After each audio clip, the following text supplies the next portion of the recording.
เธอจากไปฉัน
positivity through various platforms, including social media and numerous public appearances.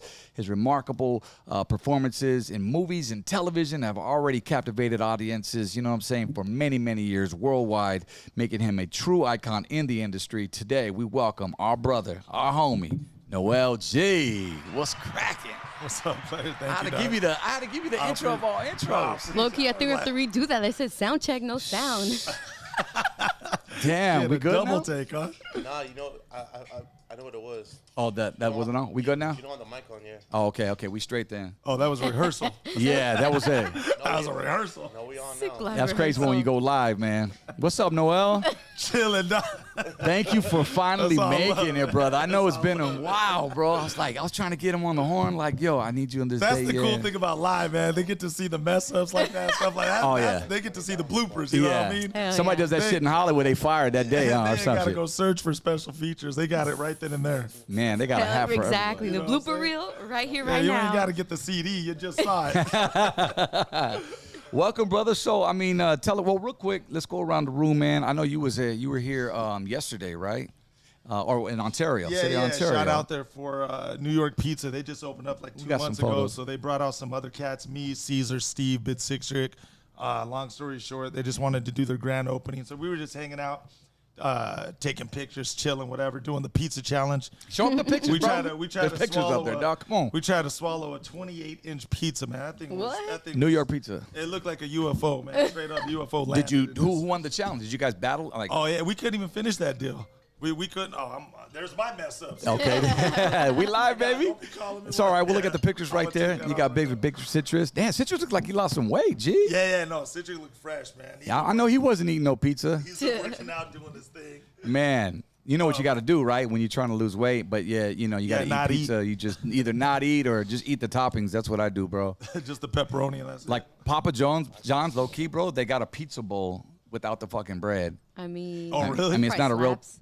It does. I mean, for those keto, I've been I've on never keto, been bro. a fan of Papa John's to keep it 100, man. For real, for real. Yeah, I like Little Caesars and Domino's. That's where I'm at. You're a Little Caesars fan. My Little kids love Caesars. those. And I'll even get $1 Celeste, pop it in the microwave. I'm good with that too. $5 make you holler all day. $1, dude. They're $1, G. The pizzas for the whole side? $1.36, man. You get the Celeste pizza about yay big, pop it in the mic, you good. 4 minutes later, he knows what I'm talking about. Hey, what about the breadsticks though?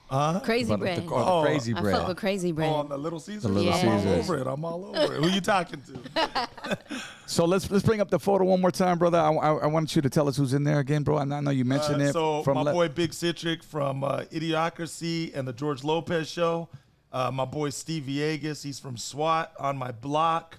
And Free Ridge on Netflix. Okay. And then my boy Caesar, he's from Breaking Bad and Fast and the Furious Part 4. And they got some new stuff popping off too. So Big Citric does comedy. Yeah. Shout out to little Carissa V right there too, man. And Nevaeh. Carissa V in the house, she came through to support us. She lives about 15 minutes away. She's like the pizza ambassador there, bro. She's like the Where's Waldo of like the, you know what I'm saying? Like she is she fucking came- everywhere, That's what bro. I'm saying, but I can't dog. knock the hustle. Shout Yeah, outs no, to my I ain't girl. mad at her, dog. She came through, hung out, chill. We did some skits with her, just messing around. So she came through also as well, yeah. Yeah, you know, she used to she performed with us when she was like 8, 9 years old. I mean, she's been doing it forever. We brought her on stage, a couple Art LeBeau shows, and she's done like Teardrops part, bro. Oh, that's what's up. That's what's up. So we no, she haven't- gets down, man. I offered her. I told her if she had an agent. I was trying to hook her up with an agent. So No she shit. can start doing some auditions and start getting some, TV show auditions or movie She's dope. auditions. She definitely got the personality for And then it. I forgot my boy in the middle, man. He's the owner, Tony. He's the owner of the pizza spot in the blue shirt. So that's who that is right there. Yeah, him and So his they- wife, right? Yeah, so they own another spot up in Fontana. And long story short, now they got their new pizza spot. And you right here, man. You should go. No, I I've should been hook- to Fontana one. So Oh, this yeah. is a newer one. Yeah, then, this is a new I'll one tell he just opened up. So you Okay. should, yeah. I should put you guys together. you. Yeah, Make something we've happen. been there. My wife and I, our kids. It's been a few years. We've been to the Fontana one. We did the whole big pizza thing. Okay, and okay, His okay. wife him and his wife are lovely people, man. Yeah, They no, were they're welcoming. cool as hell. Yeah, they're welcoming cool people. Shout outs to them for sure. Sick pizza party right there. All right. For real. We didn't have the party hats, but we said that. So you guys signing the some pizza. stuff there, or you guys? Yeah, we were just signing some stuff. If anybody wanted something, we just. If hooked any, them up. that's what's Yeah, up. yeah. That's if you want stuff. Yeah, if you want stuff. Did you have these houses there? No, we didn't have that. We just had pictures, and that was it.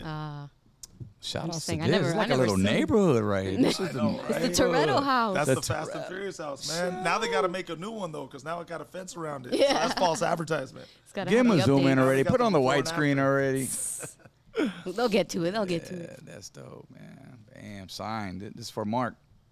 Mark got the only one. I love that, man.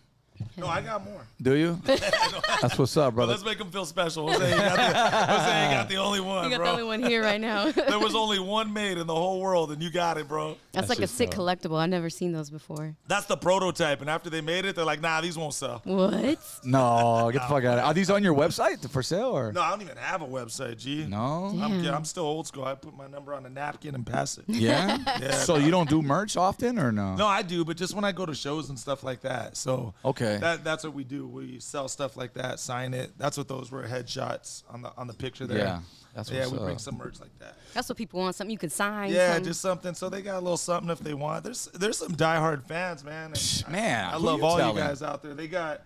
They get stuff that is Hot Wheel cars, that just a lot of stuff. Yeah. Pictures. You don't got your own Funko doll or like, Nah, I bobblehead or ain't something? Kevin No, Hart of the Rock, bro. Not yet. Would you do something I'm like still, that? hell yeah, Yeah, I do yeah. it. Yeah, I do anything. Oh shit, man! We about to take over his merch. Come on, man. Let's get it, baby. As I sit here with no merch on in front of me, I know, right? it's like the only prop I have for today's show. You need something like this. Oh, this is tight. I said if it opens up like a Polly Pocket, shit, That's sign me crazy. up for 2. That Me shit's too. dope, yo. Yeah, no, it's hella cool, man. Those sell good. A lot of people always want those. They got Lego sets, everything, bro. So, Yeah. Dope. but everyone's a fan of this though. To keep it 100. Yeah. The cars, the whips right there, man. Yo, speaking of whips, yesterday we shout outs to the Lux Bus. They picked us up. We had a show last night in San Jacinto, which is an hour away. Me and Money Moons, Lighter Shade of Brown, Little Blackie. Who else was on there? Hypnotic. Of course, classics. Amanda Perez. Oh, okay. You know what I'm saying? She came out from Indiana. We did our thing, and the Lux Bus right there. You guys, want you guys just to take a look at it. I show them, I give them some love. Man, this is a Sprinter van, 2022 Mercedes-Benz. I mean, it's perfect for like 8 people. You get on in there. My man, Josh, he'll fill it up for you. No, George. I kept calling him Josh last night. I was fucking faded, dog. You were giving him a multiple choice, bro. You were giving him multiple choice. No, he's gonna fucking hate me for You were that. giving him an ABC. Don't worry. I'm sorry, bro. Him and his wife, and yeah, bro. So there it is, right there. That's nice. Bro. That's clean. Follow him I at the could Lux live in Bus. that right there. I know. You know what I'm huh? saying? Damn. It's really, really cool. Got the stars up there, and they treated us very, very well. There you go, George Orozco. You can hit him again at the Lux Bus _ on Instagram, TikTok, and all of With that. the bottles. Look at that. Yeah, we now this. Keep in mind, this is like later in the not this video, but after we did Sunday Funday yesterday. We always do Twitch at my house on a Sunday afternoon in the backyard. The kids go swimming. I go live on Twitch. I play music. Right, that's another way to promote our shit. And bro, we're just drinking Michelob Ultras all day. You know how that goes. Not go fuck. I got a show coming up in a couple of hours. So luckily, I didn't have to drive. I got there safely. So again, thanks again to the Lux Bus for getting us there. And it was really dope. Now over to the show, man. Let's get into the show. Really dope ass picks. Mark, Tomas, they all made it out right there. You see us. Honestly, bro, like we expected like less of a crowd, to be honest with you, but I think it was a pretty damn good turnout. Yeah, shit was dope. Shout outs to Long Beach Carlos right there in the white tee. Amanda Perez right there. Little Blackie. There's some shots right there. Yeah, the ladies right there sipping on the bucanas. They were all lit in the front. Eat it, fool. Damn, living legend shit right there. Yeah, man. I mean, I'm reaching 50 this year, bro. I don't know how much I'm going to be able to hang, Noel. I was telling you off air, bro. Like, you know what it is, bro. You start getting up there, and, like, your body will let you know. It takes 3 days to get over a hangover, man. It's like, just stop already. But it's like. You get a lot more patient when you get older. You know what I'm saying? Facts. A lot more patience. Totally. Let stupid stuff bother you, and you're a lot more calm. You so right, bro. Shit don't even bother me anymore. Like, just like even with my kids, I'm just like. You can't let it bother you. You can't. Oh, Yeah. It's too detrimental to your body at that point. It's just Gotta let don't. that shit go. Facts. The golden rule: just don't stress over what you can't change. Yep. Oh, Jack. Drop That's a it. fucking bomb already. Come on. Wisdom, knowledge. So I'm talking. We'll get to more of those gems from Noel G. How was your weekend? Good, man. Let me see what I do. Oh, I gigged it for brunch over there in City Corona, Baco. Hey. So shout out to Baco. And then Thursday, I covered for DB, who's not here today, but I was at Punch Bowl once again. You know, I saw it was packed. Not that it's not packed when Danny's done there, but something about when you were there, like it was really packed. You know what it I'm was a saying? good. Like, It was a good amount of people. Yeah. yeah. Even for Thursday. I think it's summertime here. People want to just get out now. True. Yeah. But They want to vibe. it's lit. It was cool. yeah. Okay, Can't complain. Can't you ready complain. for next week? Yeah. Next weekend? Hell yeah. I've been doing Next my week, and homework. we got a show next week, and I'm throwing on an event. It's Lighter Shade, called on a Sunday afternoon day party. Oh, okay. So we're doing it in Barrio Logan out there at Chicano Park, man. Shout outs to Ernie, Salud Tacos. So next Sunday, Eventbrite is where you can get those tickets. It's not too late to jump on those. But other than that, man, we'll get more into that. We got commercials coming your way. But let's jump into some of these stories real quick, though. My goodness. So yesterday was the BET Awards. While y'all were over there gigging, the BET Awards were going down. And I don't know if you guys know JT and Lil Uzi, they're a thing. That's JT from the City Girls. And then Lil Uzi Vert. She actually decided to break up with him right then and there at the award show. At the award show? At the award show. She said, Damn. fuck that. She- Publicly? Publicly. Yeah, like what'd he do, right? Yeah, so there's a clip of her throwing her phone at him, like right there in the crowd. All these people around, everybody. That's so. for views. It ain't real. That's for views. No, I'm I kidding. know how PR Like, what move. is real these days and what's know. fake? You know what Yeah, I'm right. saying? I'm Like, just I don't playing. believe I'm just shit playing. these So they're days. speculating that the reason she got mad is that Lil Uzi Vert performed, and part of his lyrics were, "I got a nice wife, wig came off twice, she got a little fro, she looked like Ice Spice," and supposedly they were like all being chummy, and he was trying to holler at her, but. So JT is a toxica. Let's just say it, put it out there. JT said, "Fuck Anybody that." who throws their phone at somebody like that just because he mentioned somebody else's name, it's a fucking lyric. It's not like I'm saying I'm hitting that shit like Ice Spice. But he's giving her attention, you know what I'm saying? And for a female, it's like, what you doing? Girls don't No. play like that, man. Yeah, not the city girls. I got rid of those girls a long time ago. That's why I got married, man. I said, fuck it, dude. But like, it worked, though, because he was chasing after her the rest of the show. Ah, Literally, see. like, down the aisle. Well, then he deserves to be toxic too, then, man. I mean, that's a toxic relationship, man. Yeah, you know, that's Yeah. what feels good to them, so we'll let him have it. But But what about Busta's speech, though? Busta Bus, he got honored with the, what was it called? The Lifetime Achievement Award. There we go. Let's One run thing that. that I need y'all to know, we're gonna stop these little petty beefs that we be doing in rap. This shit is, y'all messing up the bag. Y'all messing up the energy. I don't like when I talk to these dudes that run these streaming platforms and they talking about, you know, we turning the consumer off because there's so much little this and little that going on with you rappers. We're gonna stop that. We're gonna love each other and we're gonna get to this money. You know, executives, start promoting everything that can be great in the music too. It ain't just gotta be about the ass shaking and how much drugs we sold and how much dudes we tied up, how much drugs we doing. You know what I'm saying? I'm from the Chuck D era and the Kane era, but I'm a timeless great. I rock with all of my new artists. Everything about me is leading the new. That's why my group was called Leaders of the New. The new school. Shout out to every new artist that's contributing and doing their job. I love seeing Ice Spice. I love seeing Coi Leray. I love seeing Kendrick. I love seeing J. Cole. I love seeing Wu-Tang. I love seeing Nas. We're going to stop this narrative like we don't love each other. This divide thing. It's corny, it's tired, it's whack.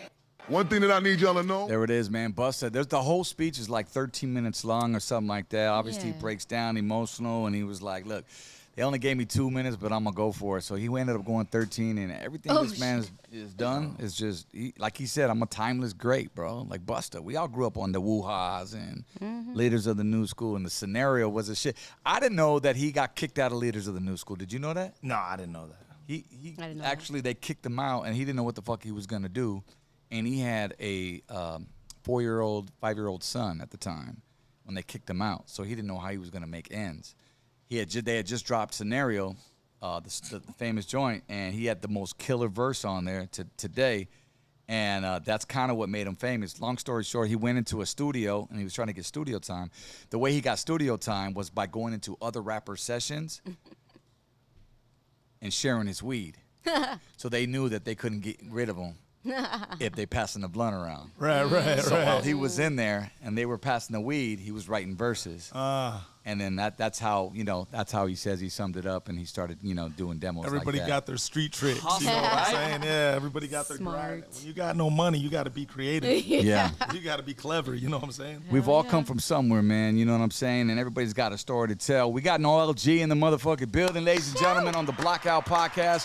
When we come back, we're going to get into it, man. We'll talk about new stuff, old stuff, whatever, man. Just shoot the shit. And maybe we'll get them to have some tacos or some wings or something like that, bro. Because I know you want Little Caesars pizza instead. Sorry, we ain't got that for you, man. All right, we're coming back after this, yo. Blockout. Shit.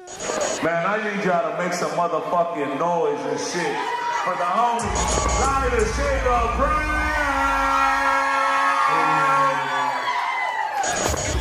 Dinero Luna. What's up, bro? Another fucking vibes, bro. I just hopped off the Lux Bus. I'm in San Jacinto. We're gonna go in right now. Just hopped off the Lux Bus. About to go up in here. My homie Little Black is on stage, Little fucking Vivaras. ODZ right here. Shit. Money moves right here. This fool still know how to do it, dog. You motherfuckers be underestimating this motherfucker. He's still out here shining. But he says that humbly, bro, because we humble. Yeah. We're blessed. Yeah, I don't be. Man, I don't give a fuck, man. Motherfucking.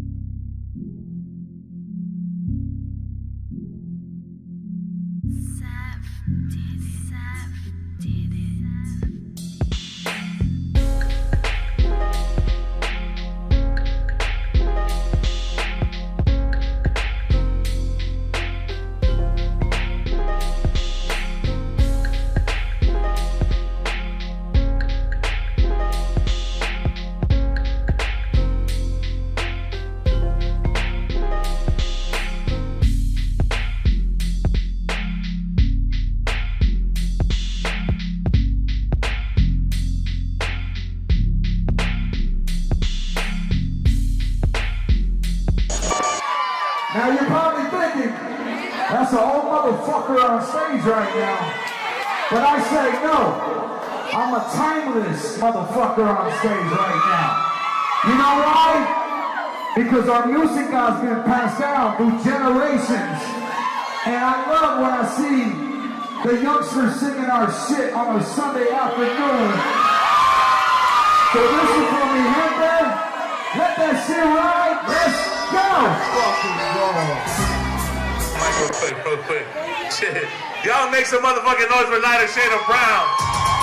Hey, like, can y'all make these motherfuckers sing that shit one more time? Ooh, chillin'. Just kicking it. Hey, wait, hold on. I need y'all motherfuckers to sing this shit for these motherfuckers. Real shit. We was chilling in the park. Just waiting for the sun to. Come on, we did this shit for the video. Yeah. Said it was me, Shiro, and the homie. That's some true motherfuckers right here. Salacito, make some motherfucking noise!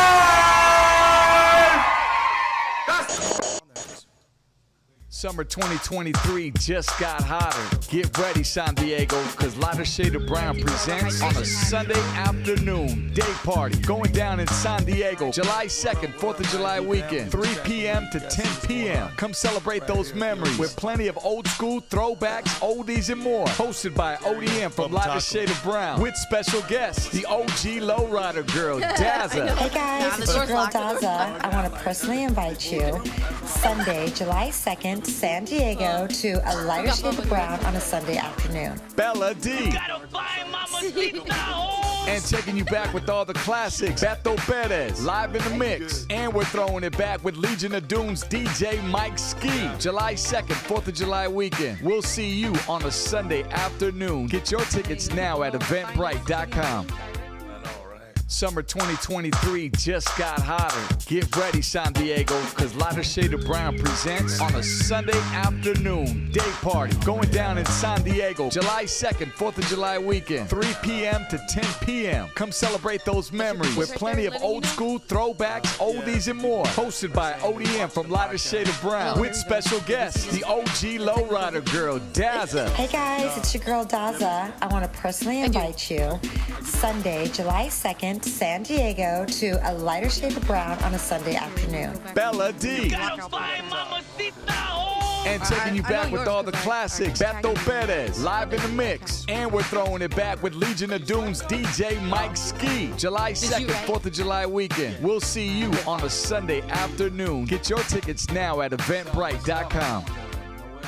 Summer 2023 just got hotter. Get ready, San Diego, because Lighter Shade of Brown presents on a Sunday afternoon day party going down in San Diego, July 2nd, 4th of July weekend, 3 p.m. to 10 p.m. Come celebrate those memories with plenty of old school throwbacks, oldies, and more. Hosted by ODM from Lighter Shade of Brown with special guests, the OG Lowrider girl, Dazza. Hey guys, it's your girl Dazza. I want to personally invite you Sunday, July 2nd, San Diego to a Lighter Shade of Brown on a Sunday afternoon. Bella D. And taking you back with all the classics, Beto Perez, live in the mix. And we're throwing it back with Legion of Doom's DJ Mike Ski. July 2nd, 4th of July weekend. We'll see you on a Sunday afternoon. Get your tickets now at eventbrite.com.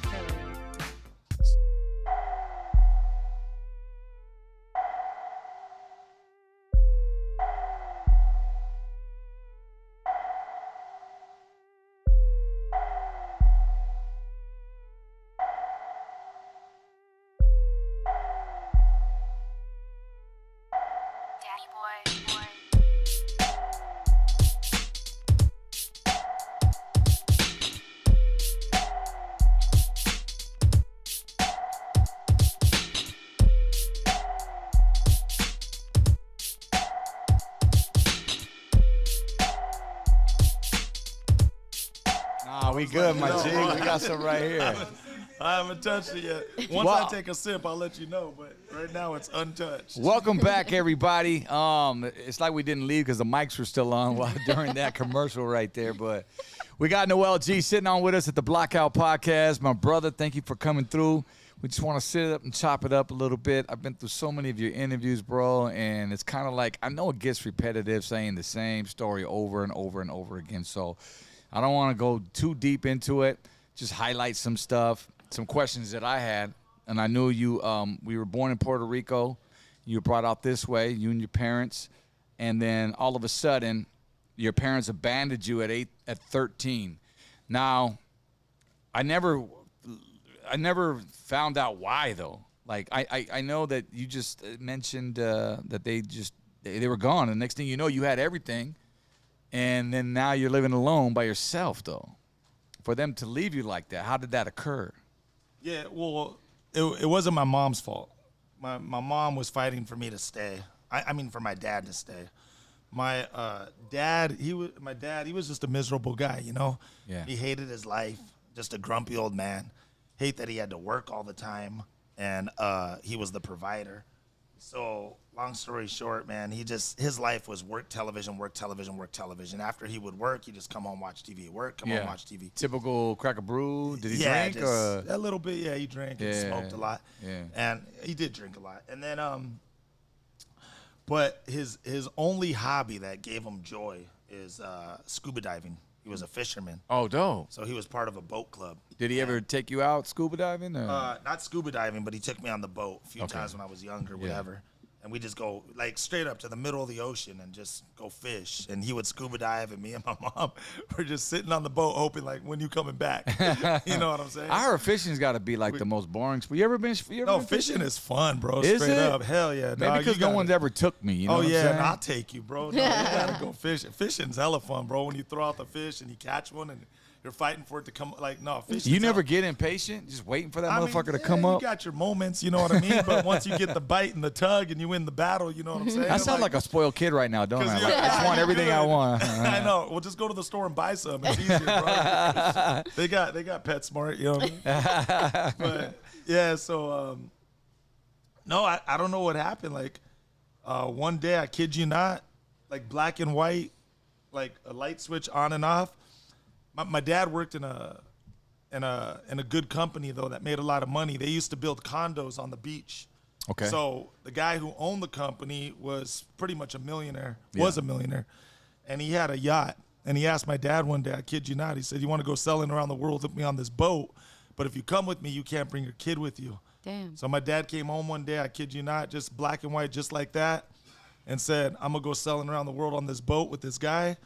And that's it. Like, I'm going. Sailing as in leisurely? No. Or like, just to go no, like work? to go. Like, this guy just took off because he was already set with the company. He already had money. He's like, let's already go. Had money. He's like, you know, and my dad would always travel with him on the boat, you know, because he was part of the boat club or whatever. Yeah. So they were good friends. And my dad was the supervisor at the company. I didn't grow up poor. Right. But I didn't grow up rich either. We were a middle-class family. Right. I had a nice home. You know, I grew up in a 3-bedroom home. Like, we were middle class. Like, we were well off. Wait, I didn't grow up poor. Drop those. I got some photos of young Noel right here. Look at that, right? Look at brother. Look at the brother. That's later, bro. That's later. That's the. How old were you right there, bro? I don't even remember. That was probably 15, 16. Look at the kid with a smile, $1 million smile. Look at that, bro. Baby face. That like a senior in high school right there, bro. I don't know what more is gonna go on in this podcast. Nah, hey, we do our research. Is my dad gonna come out the back door?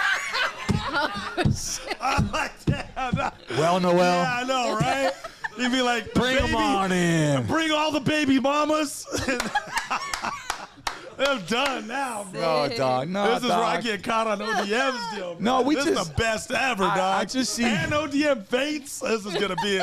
This is a good one. This one going in history. Stick dog, around. Straight up. Don't wish that upon me. Oh, man. I'm feeling bad. No, bro, I It'd be just did like- some research, and whatever's imagine. captivating, I That's brought it what's to up. the, you know, because Yeah, there's nah. a story to everything, and I like to show visuals. I love it. I get it. Is that bro. bad? No, hell no. It's out there. Nah.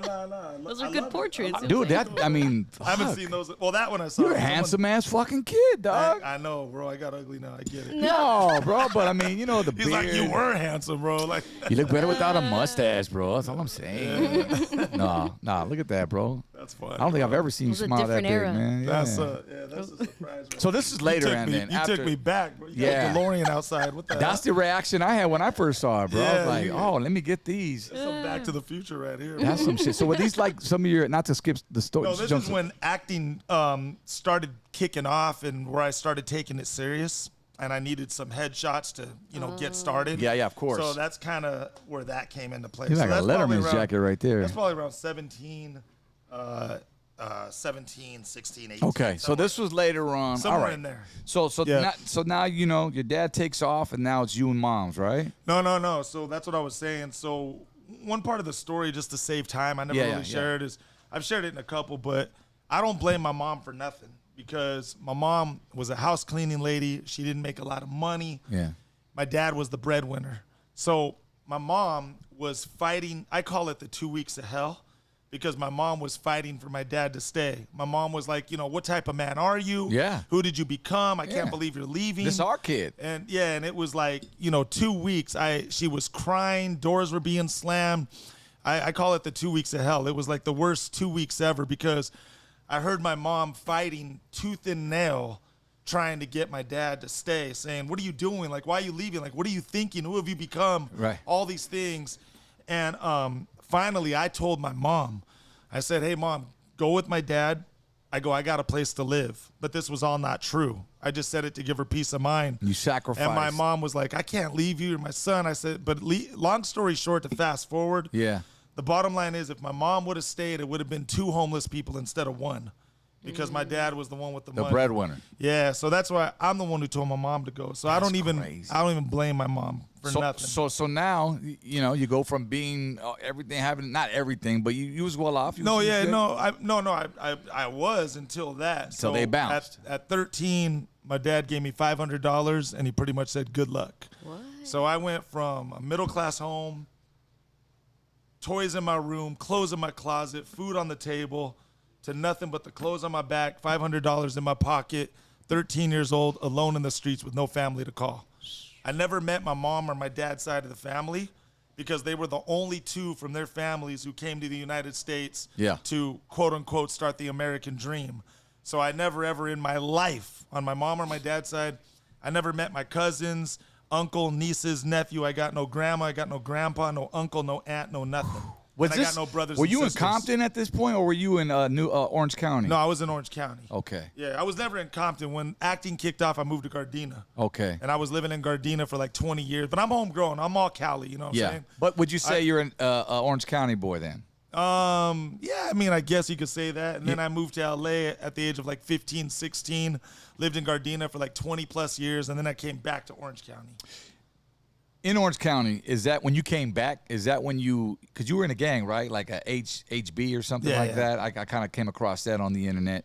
And then there's where you started experiencing the worst, breaking into cars and stuff that, and homes. And, so I ain't gonna lie, man. Like as you've seen with the pictures. Yeah. No, that was before. That was after. Because that kid don't look like the kid that was doing that. I was a dorky kid when I was growing up. Straight up, man. Yeah. I had pimples and a mop on my head.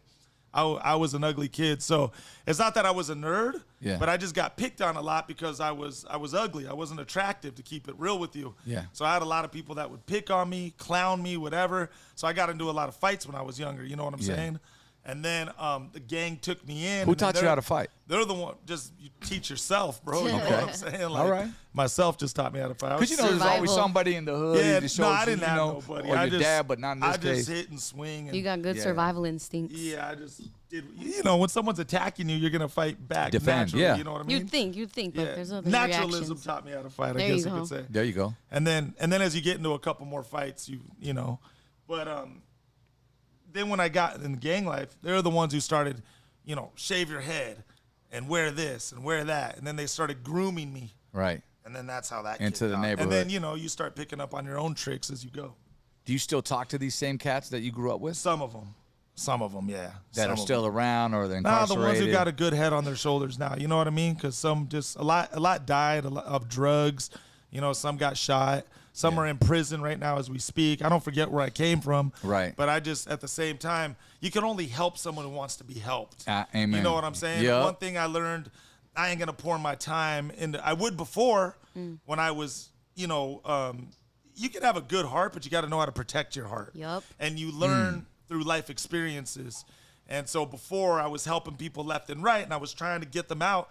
And some of them would have a good speech, but their action wouldn't match their speech. Right.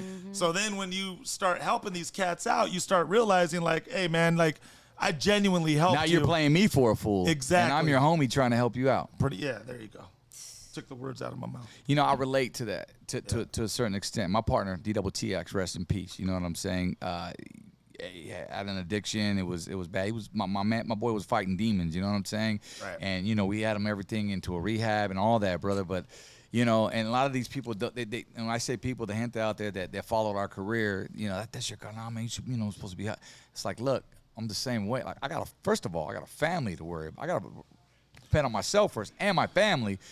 But you can only lead a, you know, horse to water. You know what I'm saying? Like so many times, and it's like, bro, at this point, you're accountable. I'll give you a perfect example, and I'll try to make it super quick. So before, I would help anybody and everybody who said they want to be an actor. So I was helping people, genuinely, and just helping people get in the game, right?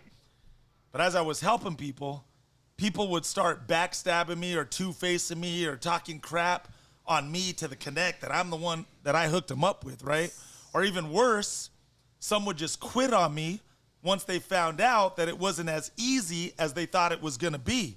And I would put like a year, 2 years into them, my blood, sweat, and tears, and then they would just quit on me cold turkey. And I'm like, what are you doing, dog? What do you mean you're gonna quit? And they're like, I'm gonna go work with my, you know, dad, or I'm gonna go work over here or work. I'm like, what? Dude, I've been putting like a year, 2 years in you. What do you mean? So now I charge people for my time, because here's the catch. I don't care if you talk smack on me. I don't care if you backstab me. I don't care if you two-face me. I don't care if you quit on me. I got paid for my time. Yeah. There it is. And that's how I do it now, you know? So Yeah. Did it take you a while to get to that point? Oh, heck yeah. Dog. To charge people because you feel like you got to help people. Yeah, but, you know, you help people using wisdom and, you know, life experience. Again, jades you a little bit, too. Life jades you a little bit, and then you start learning and you get taught how to help people. And I always tell people, too, like, if you're going to do business with anybody, do a heart check and a personality check first before you do business with anybody. Because before I was that cat, I used to meet someone in the first 5 minutes. Yeah, we'll work together. And they'd be like, oh, man, I got to work with you, dog. You funny. Yeah. And found out, like, nah, you're the worst one to work with. Yeah. So what I tell people, even before getting into business, do a heart check and a personality check. And even further than that, I tell people this. If you're going to do business with anybody, go out with them first and go hang out somewhere. Yeah. Go to like the beach or go bowling or and don't even talk a word of business. Don't talk one word of business. Just go have a good time with them first. Not one word of business, and see if you even mesh with them or get along first. You know what I'm saying? That's facts. That's what's up. Because then you might realize in that hanging out personal time, you might catch a red flag where you're like, oh damn, like. And this goes for both, too. I thought I want to do business with you, but, of course. Wouldn't it be the guy that's going to hang out with Noel G? 100%. I don't want to get right into like, yo, man, so how do I get hooked up? You might find out you're not on the same type of lifestyle, or better yet, you might not have the same goal, same ending goal, you know what I mean? Or same work dream, ethic. vision, purpose, or work ethic, or, you know, whatever have you. So, and, you know, life teaches you that, bro, as you go through. That's what's up. So that's why now, you know, I do stuff a lot different. You know, it's quality over quantity, right? Yep, all the way. You said your mom returned back when you were, was that 19 years old? 19 or 20, yeah. So how did that come about? My mom, just to put it out there, was a little paisa, but she was like Americanized paisa. It's kind of like explain my mom a little bit. Because she didn't know too much, you know, out here. So she didn't know how to go about things, you know what I mean? So long story short, my mom went with my dad on the boat, but my dad was abusing her mentally and physically, and it got real bad for her. So finally, my mom came back to the United States, like, I got to come find my son. When my mom came back, she went to the police station and, like, where's Noel? Like, you know, like that. Yeah. I was in jail at the time. Oh, I remember it like it was yesterday. I was locked up. I get a call, you got to visit. And the first time I saw my mom was behind the glass. And I just came, and I was like, I couldn't believe she was there. I started crying. Yeah. I ain't gonna front. Of course. Started crying. Yeah, she was there. Yeah, we talked, and at that time it was funny too. I was in the acting game. I didn't take off yet, and you already so, had doing. Yeah, I was roles? doing the acting, but okay. you know, I didn't I was still, trying to get my first movie, and what I used to do, bro? You'll laugh at this. I used to do in the first starting of my career, I used to do a lot of industrials. So like, if you work at Burger King or you work at Walmart, I was the guy. This Training is how videos. You wrap a hamburger. This is how you use the cash register. I used to be the guy stealing in Walmart. Like I would steal a CD, and they would teach the security Hey, guards. Bubba, do you need any industrial videos? Noel's great at that. I mean, we'll teach your employees everything, bro, on video, dog. That's how they did it back in the days, man. I did a lot of videos for doctors, too. Like, I would be the patient and how they perform surgery. Oh, shit. So I did a lot of that stuff. You didn't back then, they colonoscopies, used to- did you? I know, right? Because we talked about that. But they used to break bread, though. I mean, back in the days, they were paying $1,000 a day just for that. And you got to remember, in our days, $1,000 was like Hell yeah. $10,000 back then. Hell you know what yeah. I'm saying? One It day's was- work. I remember when I could make $100 last a month. True story. Am I lying? Yeah, That's so, right. Bang. And- Before everything went up. yeah, exactly. Yeah. And now we spend $1,000 a day, like whatever. So Right? it's just crazy. You go but outside and boom. it's gone. You're like, damn, man. Today I spent $600. I'm like, I Yeah. didn't even mean to. So don't get mad when we charge more to perform because everything's up. Just as a reminder. You just keeping it level. That's all. You keeping keeping it it level. level. That's you what know we do. You know saying? what I'm saying? We got to eat. So industrial. So would you say that's I like know you the, got stories too, though, man, with Yeah. everything that you done and like, but learning. What was one of your learning experiences where the day you realized, like you said, who you put your time into? When did it hit you? when as far as being on the man? Yeah, when did it hit you? Because I know you got some battles of your own. You talking about in terms of being an artist and being on the road, or People who you realize were trying to take advantage or trying to get up on you, and people that you genuinely thought for a minute, like, I'm helping a real cat, to find out later he wasn't a real cat. Well, I've said it I know before. you got a lot I've of those, never but- had a homie where I can't really think that I've tried to help out, but I've had people that have put me on who later on ended up, taking a little bit more of the pie. Me not knowing, until later on, kind of that whole, when money gets funny, bro. When don't people get like it. that, Don't and it's get just, I was with I've said this publicly already. I was with a company and it broke up, Suspect Entertainment. And what ended up happening is we just had too many chiefs in the hen house. But only because you said the money thing. Yeah. The way I say it is real money came in and true hearts came out. So yeah. drop a bomb for that jam real quick, man.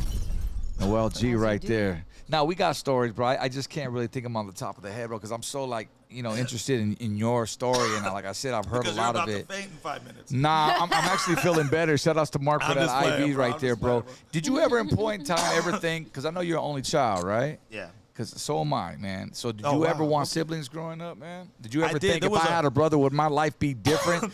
You know what I'm saying? Because, or sister? There was a part of me that always wanted a brother and a sister to keep Yeah. it real, just to have someone else, you riding with or whatever. Yeah. Because you had no family around, as you mentioned. Yeah, no, I had no family. So, yeah, there was a part where, man, I wish I had a brother, a sister, someone. Yeah. That way But you you know wouldn't be what? alone. But you know what's kind of funny on that, though? So, in that journey, I was taken into a lot of homes. And I seen blood family cut each other and be more two-faced to each other than outside friends. You know what I'm saying? So, Yeah. I always, my point with that is I did have brothers. I had some real ones in the streets that weren't blood related, Right. but they were like a brother, because blood or not, and it's so sad to say, and I wish I didn't have to say this, even blood will cut you sometimes. Absolutely. That's why you got to keep them from a distance. A lot of, Well, that's why I say, you got to do a heart check and a personality check before messing with anybody first. And that's one thing I've been... when did that come? When was that mentality? Like, when did you Well, come after across I've it? learned and had so many jaded experiences, we're like, damn. Yeah. And then it got to a point where, like, I'm just not gonna, why are you gonna work and grind and do all this for 30 years just to give it to someone else? Right.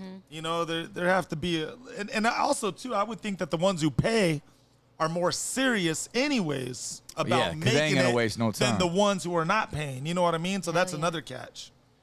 That's I was going dope. to say, people pay for that kind of training or knowledge, just putting them up on game like that. So it's good that you started charging because people don't appreciate what's free. They only appreciate what they got to work for or pay for, really. That's a good one, right? I'm the So you same way drop right you there. drop Get a your donor for butt. that, man. That's Give me a give it to mirror, her, mirror, man. mirror. Come on. Give it to her. I mean, that's what I've learned along Hey, this bumpy road. You just got me on something now.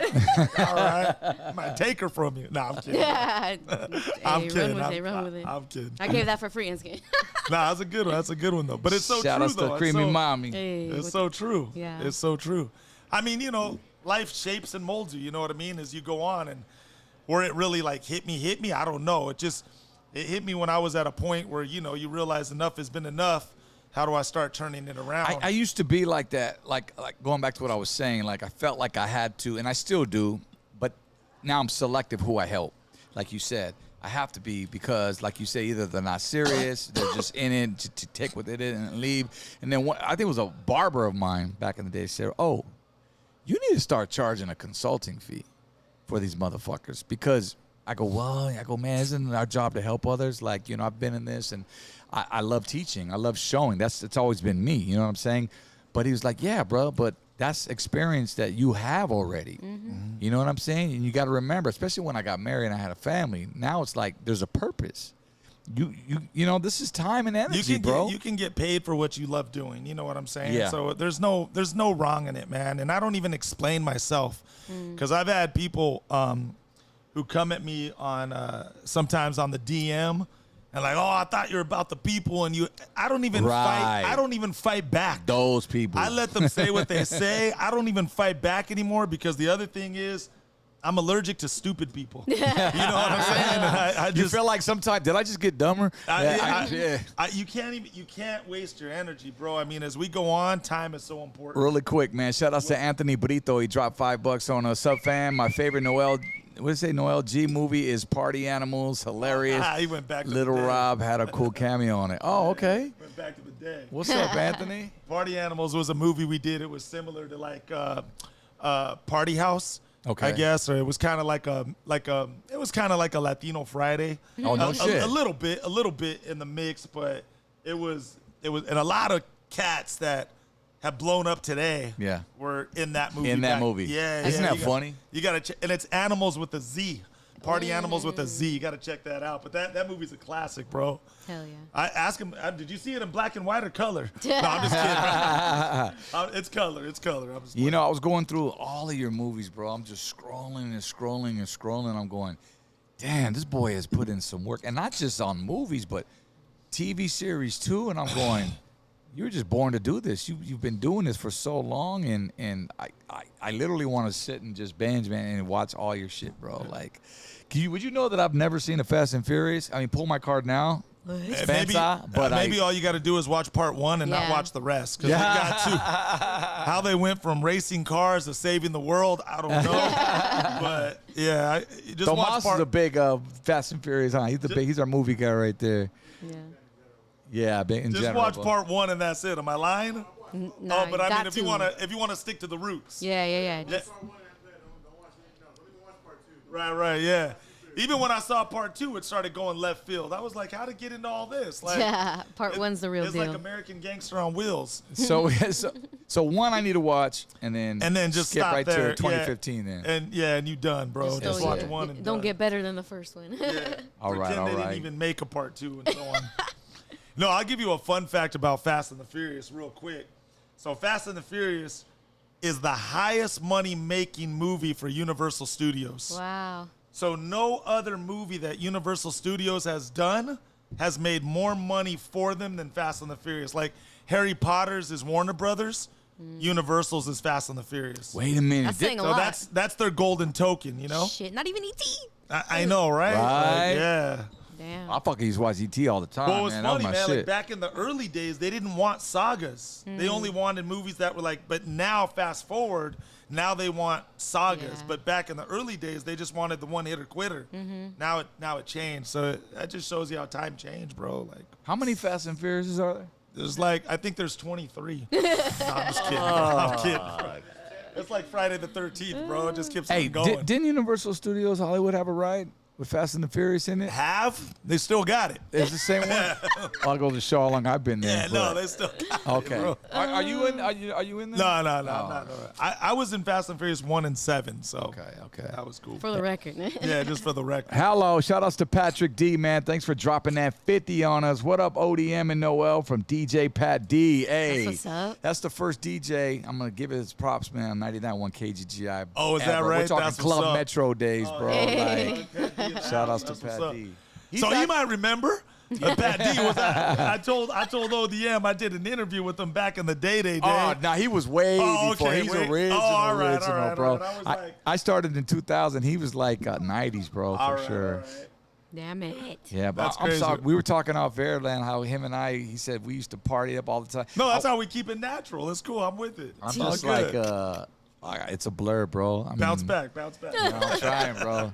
But I'm sure we did, brother. I'm sure. I mean, Gotham was around those times. It was probably Carlos O'Brien. We didn't have pictures like we got some Kodak moments, bro, that we got to dig for. You know what I'm saying? Yo, Noel, I always say, man, thank God we didn't have like these back in the day. Oh, you know what? I'd have been You in know what trouble. you know what our IG was?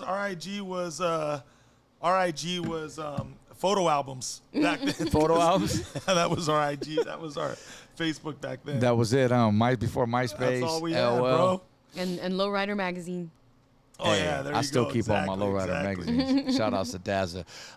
When you hear the name Alfredo, I see you, bro. Alfredo, you're my boy. That's my brother right there. he's in there, the homie. Alfredo, yeah, he directed Road Dogs, another movie called Kill Capone. Man, Road Dogs is one of the Road Dogs. hands down best Latino movies ever. You got to wasn't check with it out. Justin Timberlake in that That's one, was it? authentic. Emilio Rivera, Okay. Jacob Vargas. Oh, they're shit. all up in there. You got to check out Road Dogs.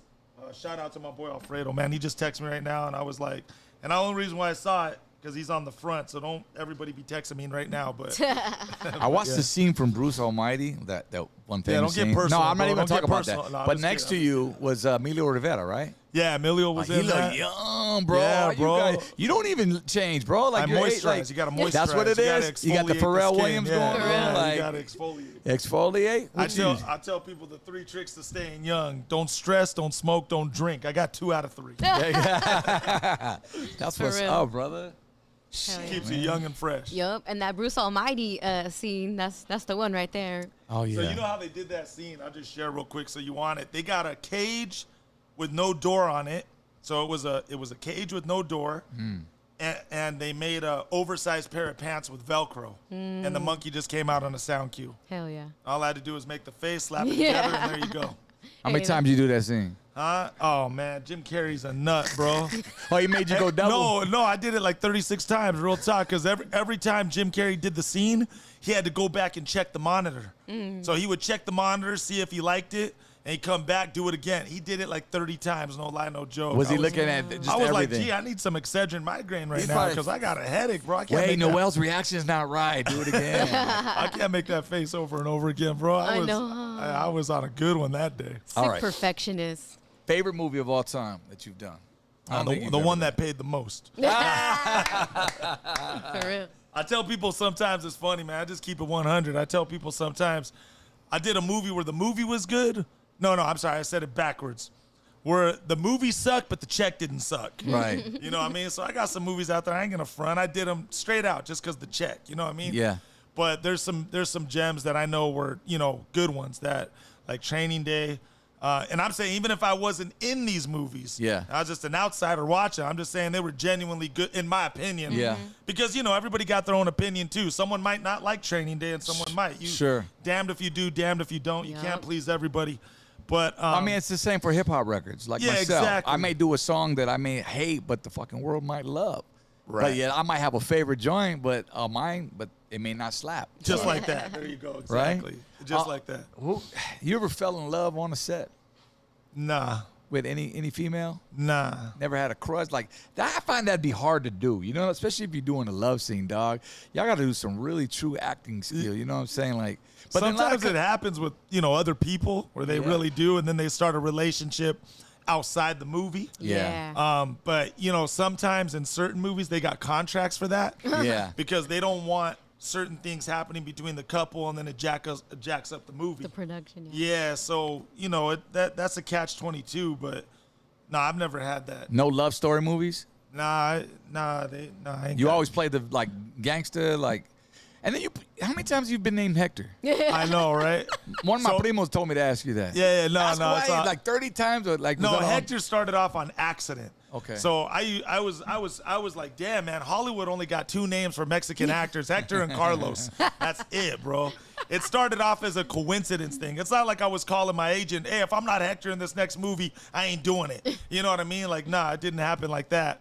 I literally, by coincidence, no lie, no joke, 80% of the scripts that were coming into me for shows, different movies, they were all named Hector. No shit. And because that just happened so often, I was like, you know what? Let's just keep the wheel going. Right. So as I, quote unquote, started to get a little bit of power to make the request, now I start requesting I got it. you. Yeah, and I say, hey, you know what? Can I be Hector in this movie? And some would say no, and some would say yeah. But I would like the ones that say yeah, because I'm like, let's just keep riding with this now. Right. Now it goes to my next question. Now it just How many stays- times? I mean, so now it kind of, quote unquote, became a brand. Exactly, because everywhere on the street now, do you get more Hector Oh, than I'm starting Noel? to think it's my real name, bro. No shit. I'm about to go to the DMV and change it. Straight up. You always get the hands in. Hey, I ain't gonna lie. yes, So Hector. someone says Hector, I'm like, what's up? What's up? What's up, dog? Like I turned to it, you know what I mean? So I'm starting to respond. think it's my real name, real talk. It's like that. I always bring up that analogy. What's his name? Did I do that? What's Oh his yeah. That'll always be Urkel, man. Oh, Urkel. That'll always be Urkel. Yeah, exactly. Like, do you know his real name? Huh? Jalil. Okay, White. no. That's That's my no boy. fair. You work in No, that's my Hollywood, boy. man. That's my boy. Because we're friends in real life. That's my homie. No shit. Yeah, I mean, and that's what sucks. You know, even for him, it's hard to break that chain. You know what I'm saying? Yeah. But I'm like, man, this chain, I'm just gonna keep it riding. But you're owning it for the raza. I'm hell like, yeah. I just might as well just keep Hector. it, right? Better than Edgar. I'm kidding. All right, Tomas. I see you over there. I like her. What's Now that? it What's There that? you What's that? I said better than Edgar. Edgar. Yeah, better than some jacked up name, right? Like, It could be Big Edgar. or, Just because Edgars are a thing now. You know what I'm saying? So. Oh, I see what you did there. Different He gotta have Latino hair to have typecast. the Edgar. You talk about the Edgar cut. yeah, Edgar no, I cut, was yeah. I was just saying names that are like, because Hector's so easy to say. Yeah. Edgar's a cool name, but I'm saying it's just Hector's so easy to say. Yeah. That's all I'm saying. Yo, Tomas, you were telling me, man, Mel Gibson, and what was it like to, just the basic Hollywood questions. What was it like to work with Mel Gibson and Keanu Reeves was the Yeah. one you told me. Yeah. How was Keanu? I Paul heard he was a Walker- sweetheart. Keanu Paul Reeves. Walker, he was a sweetheart, A guy. man, straight up. Like straight up good dude. Oh man, 100. He didn't care if you were the craft service person or the director of the movie. Treated everybody the same. Same with Mel Gibson. Cool cat, bro. That guy works very carefully on set. He is such a precautious guy. Yeah. Like he's like when you do stunts and everything, like he himself, even if he's not part of the production, just an actor in the movie, Yeah. he'll go out there to make sure that it's being done correctly so people don't get hurt. So he's a real cool dude, you know what I'm saying? Gusto. Yeah, I've had a lot of blessings, man, to work with some legends that I can say were some bucket list items, you know what I mean? Yeah. The one I'm trying to get, the one I hope to get is Al Pacino. That's my dog right there. I see that. I can see that. I hope to get. I got Robert De Niro already. I hope to get Al Pacino, man. I get him. You ever met Al? No, I never met him. Yeah, I want to meet him too before. Yeah. He's a newborn daddy, man. That's You know? one, I know. That crazy dog. shit. I'm like, He started damn. like you late. Both- you know what I'm saying? No, that's uber late. Like, He started super duper late. he said Marvel The movie. closest I got to a Marvel movie, bro, is I did Batman: Dark Knight Rises. Yeah. They put a cholo in Gotham City. I don't Hell know. yeah. Yeah, I did Batman. The reason why I got that movie is I did a movie with Christian Bale called Harsh Times. Yeah. And I worked with him for 2 weeks on that movie. And long story short, we developed a little relationship. And it was funny, man. I get the call for Batman.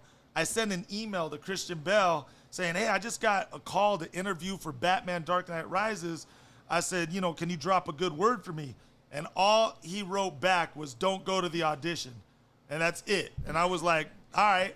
So like 5 months, it's a true story. I can't even make this up. So like 5 months go by and I didn't hear a word. I was like, oh, so my wheels started. I'm like, damn, I should have went to the audition. I should have not listened to him. Like, I was like, damn, did I mess up? Whatever. And long story short, my agent calls me up 5 months later and said, hey, they want you for Batman Dark Knight Rises. I said, what?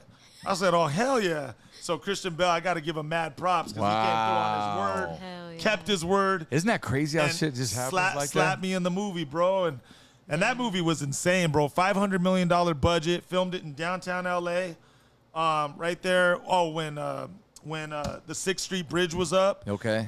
They made it look like Gotham City. They had snow machines, did everything. They were calling the movie Rex. They said it was a documentary on dinosaurs because if they would have had Batman signs up, they said they would have got flooded with TMZ and all that stuff. So they had to do the movie undercover. All secret, So low-key. they had all these dinosaur signs. That movie was top-notch confidential. It was like going in there was like walking into the CIA. You had to go through 2 security checkpoints just to get to your trailer. Hell yeah. And then craft service was set up like a grocery store. You walk in, bro, it was like walking into like a mini Stater Brothers. Anything and everything you want. I was like, I got a This is backpack and dope. stocked up. I know. You know what I'm saying? So, Hell yeah. but yeah, man. And was it so all filmed it was, overnight? No. Just part of it was filmed in L.A. Okay. But yeah, working on that movie, getting to be a part of it was hella cool. That's dope. Another big checker That's for the you? Batman story. Batman Well, pays I'll tell you a funny story on that one. I'll keep it short. I did the scene 3 times. Yeah. And the director never came up and introduced himself. Never said what's up. And that's the first time ever in my career that I worked on a movie and did the scene and never talked to the director first. Do you know why? Or Well, this is what happened, Okay. right? So on the 3rd take, it was a little weird to me because this never happened to me in my career before, right? Yeah. It's a new one. It's like a monkey wrench thrown at me, right? So I walked up. Christopher Nolan is the dude. So I walked up and I said, hey, Christopher, I said, how you doing? And I go, first and foremost, I want to thank you, man, for putting me in your movie, allowing me to be on this set. I go, I'm very thankful to be here. I go, I just got one question and I'll get out of your hair. I said, we haven't met yet. And I go, I have got no direction from you. I haven't heard from you nothing. I go, is there anything you want me to do different in this next take? Am I doing right? Am I doing wrong? Yeah, I'm like, and he goes, no news is good news. He goes, get back there and keep doing what you're doing. Okay. So I did it 2 more times, and they're like, that's a wrap. Go home. Dang. It was just a cameo spot, but that was my But you Christopher did Nolan. your thing. So Yeah, it was my Christopher Nolan experience. But I ain't never worked like that before in my life. Like, that was the first direct. I've had a blessing. Was it nerve-wracking?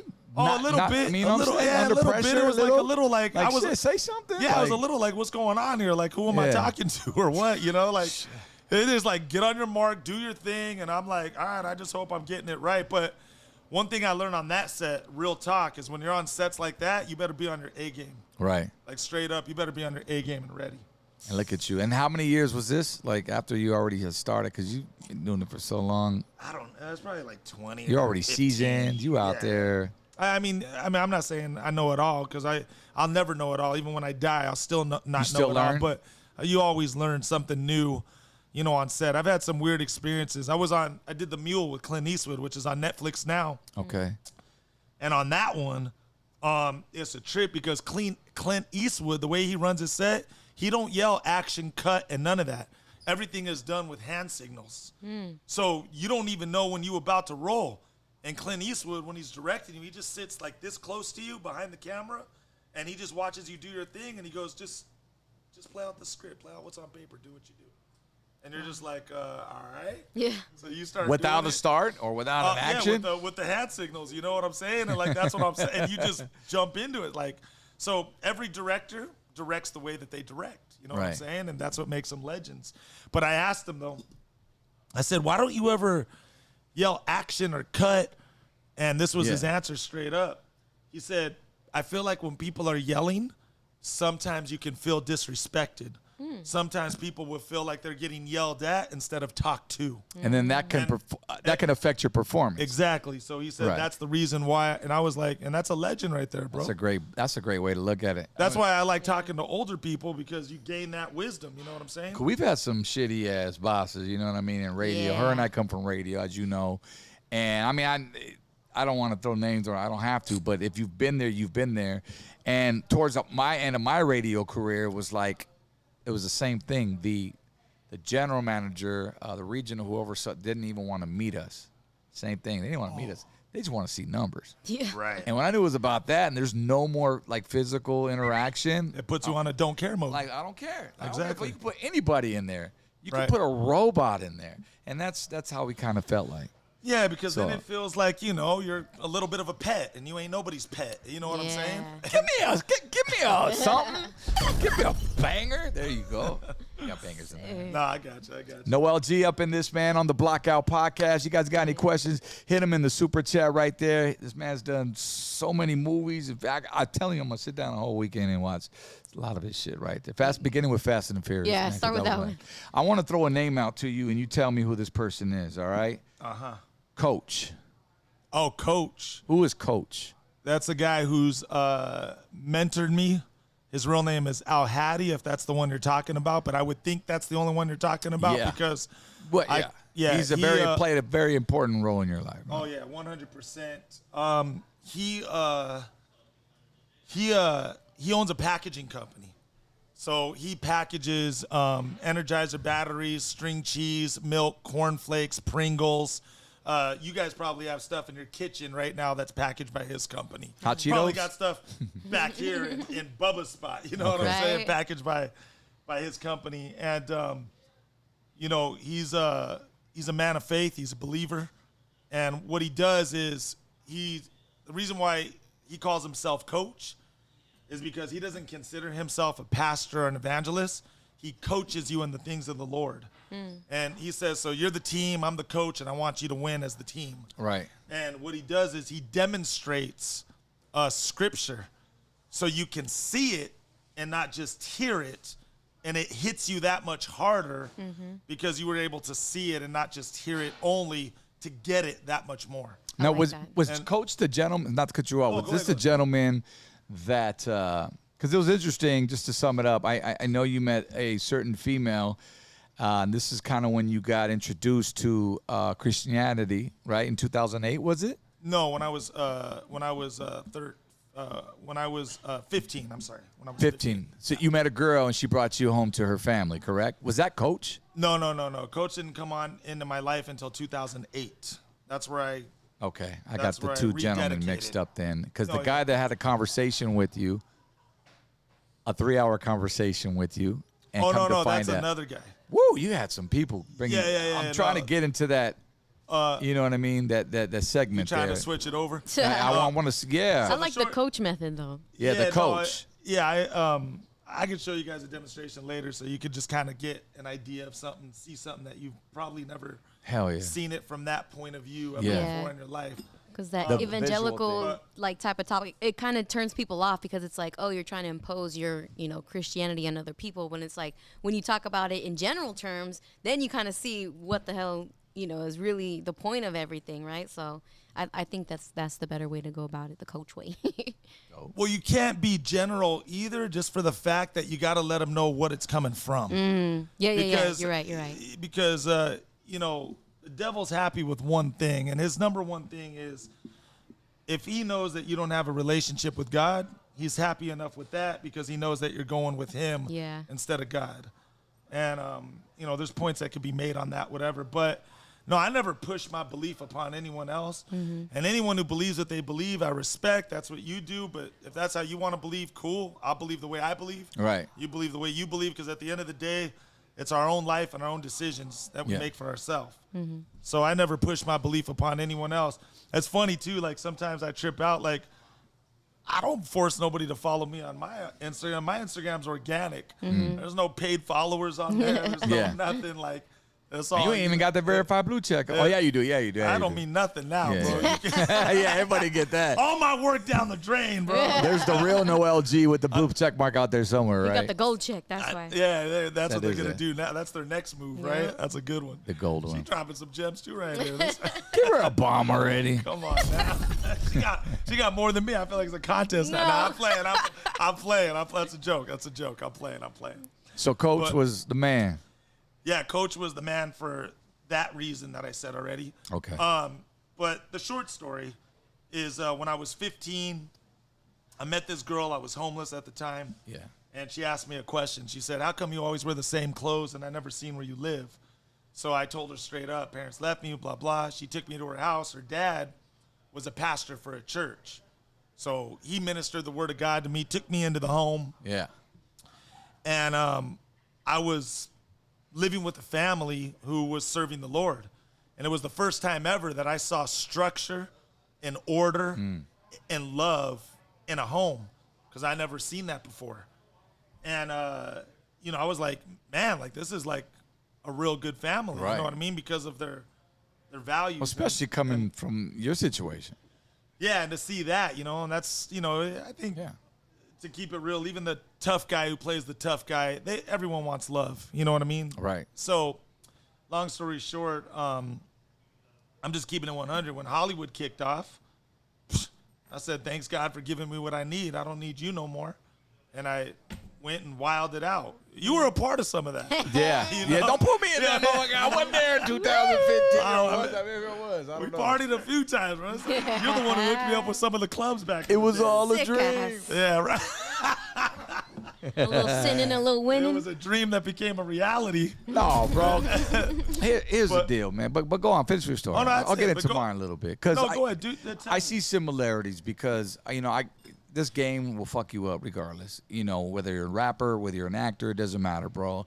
We've all been through there. We've all been our highs or lows. We've had the fattest checks. We've had the biggest drugs. You know what I'm saying? They're out there, and it's up to you to make that choice to do that.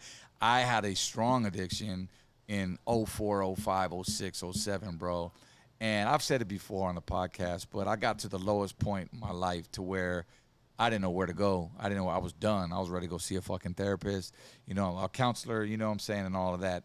But the homie brought me to church. He said, nah, don't worry about that. Come with me. I said, what are you talking about? He's like, just come with me, man. He goes, we're going to go to church on Sunday. I was like, all right, dope. I was already open to it. I said, man, I can't, you know, can't get any lower than that. I go, let's go. So he took me. And, yeah, bro, there's where, you know, I did the walk and I accept Jesus Christ in my heart. And from that day on, bro, I was in my Bible, bro, for a year straight, from beginning to middle to end, like, you know what I'm saying? And it was, I started learning new things, getting, you know, reading into my book. And then I noticed everything around me started changing. I was on the radio playing. I remember the song, and I've said this. I was playing around when Lollipop came out with Lil Wayne. Yeah. And that was a very provocative, you know what I'm saying, song. And I'm like, I would cringe. Because here I'm, you know what I'm saying, I'm getting used to another world, you know, or not, I wouldn't call it a world, but you know what I'm saying, and going to church and listening to, you know, Christian, I started getting into Christian rappers, you know, Lecrae and all these other cats, and I'm like, man, these dudes are dope, and my whole playlist was just that, and it became that. So it was hard for me to play music on a secular level. So that's why I'm kind of like following along, you know, your path, and I see similarities, bro, because there's always something that's gonna bring you, will bring you there, and I think, you know, it will be eventually whatever your higher God is, whatever. Not to get, you know, not religious, but just, you know, somebody is gonna bring you to your knees one day, and that happened for me, as I'm sure it did for you. Yeah. So I mean, you know, everybody's got a story. Everybody's been somewhere. And I always think it's always has to do with our past, bro. Everybody's got a past, bro. And there's some shit that I've gone through that I haven't even told yet. And I know it's coming sooner or later. But there's some shit. That plays a lot to how, you know. And, you know, the older you get, you reflect more on that as an adult, bro. Your past always comes back up. Anyway, I just thought I'd share that. No, that's cool, man. There's some stuff you got in the basement. Yeah. Yeah, I got you, dog. Maybe the book, you know, come out the book later. You know what I'm saying? You know, we'll see. You know? Right. But nah, bro, I feel your story. But you letting that stuff out will always help someone else in their situation. Yes, and let you know you're not alone, brother. Yeah, and that's where you know, you just gotta have no shame. It's just, you know, we did stuff when we weren't, you know, really thinking or just not caring. Yeah. You know what I mean? We were making unconscious decisions, and we were wilding out. Yeah. And it just is what it is. And then, you know, there's a point where a transformation starts to take place. And that's why we need God, because we can't do it on our own strength. He's our power source. He's what keeps us connected. And when you do something, when you fall in love with God, you can't do it in private, because you know that you can't get away with nothing from him. Right. You know what I'm saying? And that's what keeps you straight. And that's why people got to fall in love with God. Yeah. Because once they're in love with God, then they know that they can't get away with nothing, even in private. We can fool people and, you know, all day long and whatever, but you can't fool God. You know what I'm saying? When you go to sleep at night. So yeah. And what's even crazier, and you start thinking like your life's already, how they say your cards are already laid out. Well, you know what I'm saying? Well, nah, you don't. What do you mean? No, you lost me there a little bit. In terms of he already knows what's gonna happen. Like your destiny? But your choices make a. But that's where people got it. I heard you say something about that's your where choices. people got it mixed up. It's God knows what's gonna happen. Yeah. So He already knows what you're gonna do in your life. Yeah. Meaning if you're gonna go downstairs or upstairs. But He didn't write you're not a puppet on some strings. You still got the free will. Yep. To decide what your life is going to be, but Him being God just knows what you're going to decide and do already. Right. You get what I'm saying? Yeah. That's all. People think like that. They're like, oh, well, if God already knows I'm going.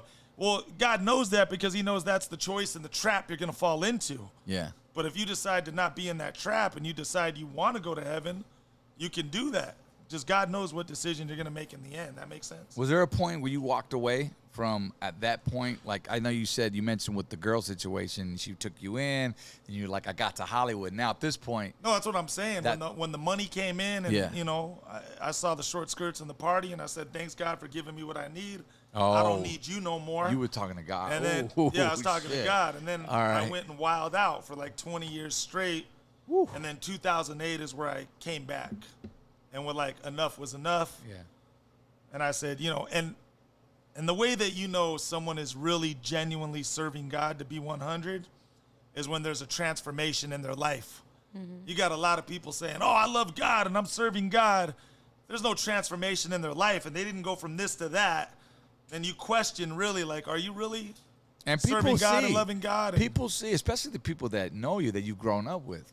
They see your transformation, and that's why I'm on this. You can't be that guy though, drinking and then you know what I'm saying, and then preaching the word either. I mean, you can, but you're just a hypocrite at that point, and you're less credible. Fuck that. This is the best way I heard it said. When you're serving God for real, you don't want to do things that put yourself in question of serving God. So like she was saying, if you're drinking or smoking weed, and no judgment, because I did it. Right. Yeah. No better than anyone. I'm just saying, but when you're serving God genuinely, you try to do things that keep yourself out of question of, is that guy really serving God or is that girl really serving God? Yeah. Because they're still doing some things that were in their old character. Right. That are not in their new character, but they still claiming the same. Yeah. And when you serve God genuinely, there's a transformation that takes place. Again, like I said. Yeah. Where you go from this to that.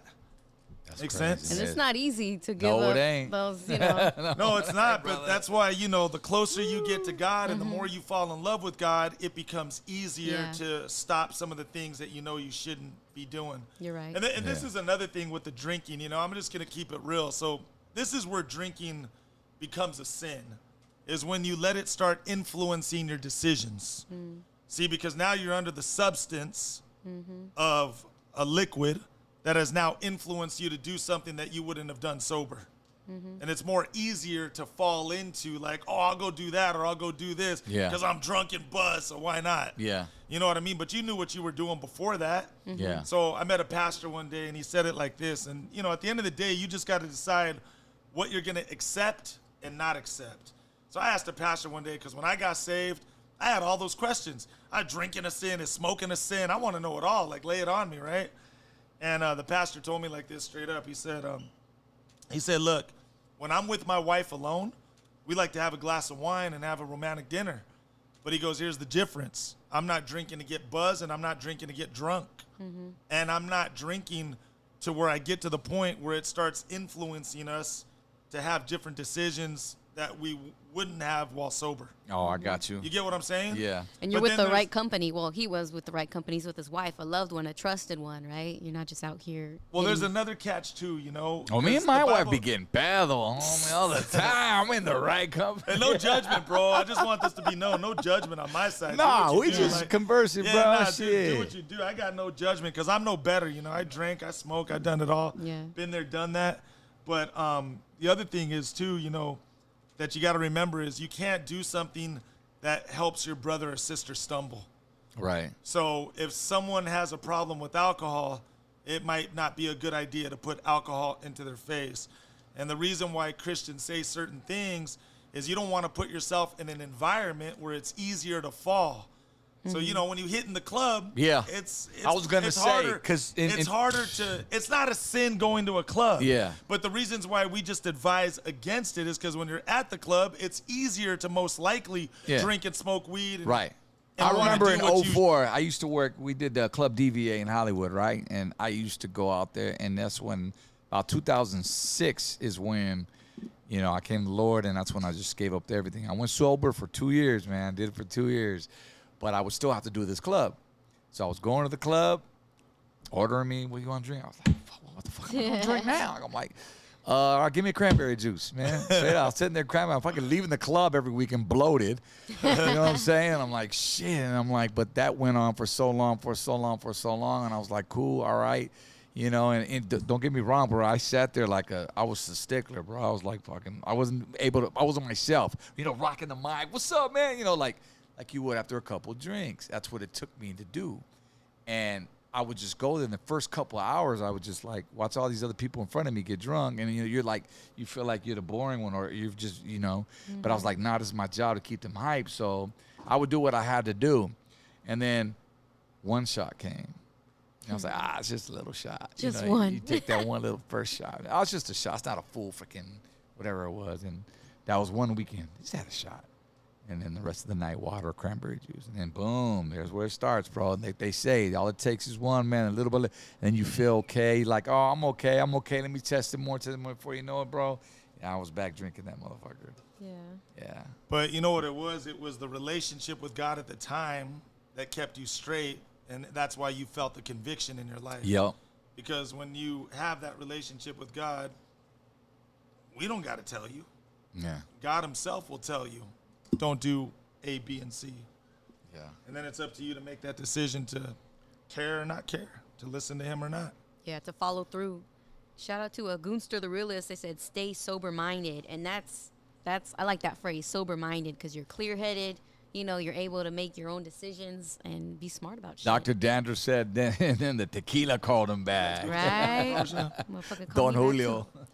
I mean, 2 years sober, that's pretty good, though, because shit. It was tough, man. I mean, especially being in the industry, you know what it is. But the more, like you said, the more I was involved with him, this didn't really So there was affect. a word on the street. You used to do Bible studies? Yeah. How'd you know? Yeah. Oh, no, I didn't. Yeah, I did hold him. I held him at my house because I had my boy Tech.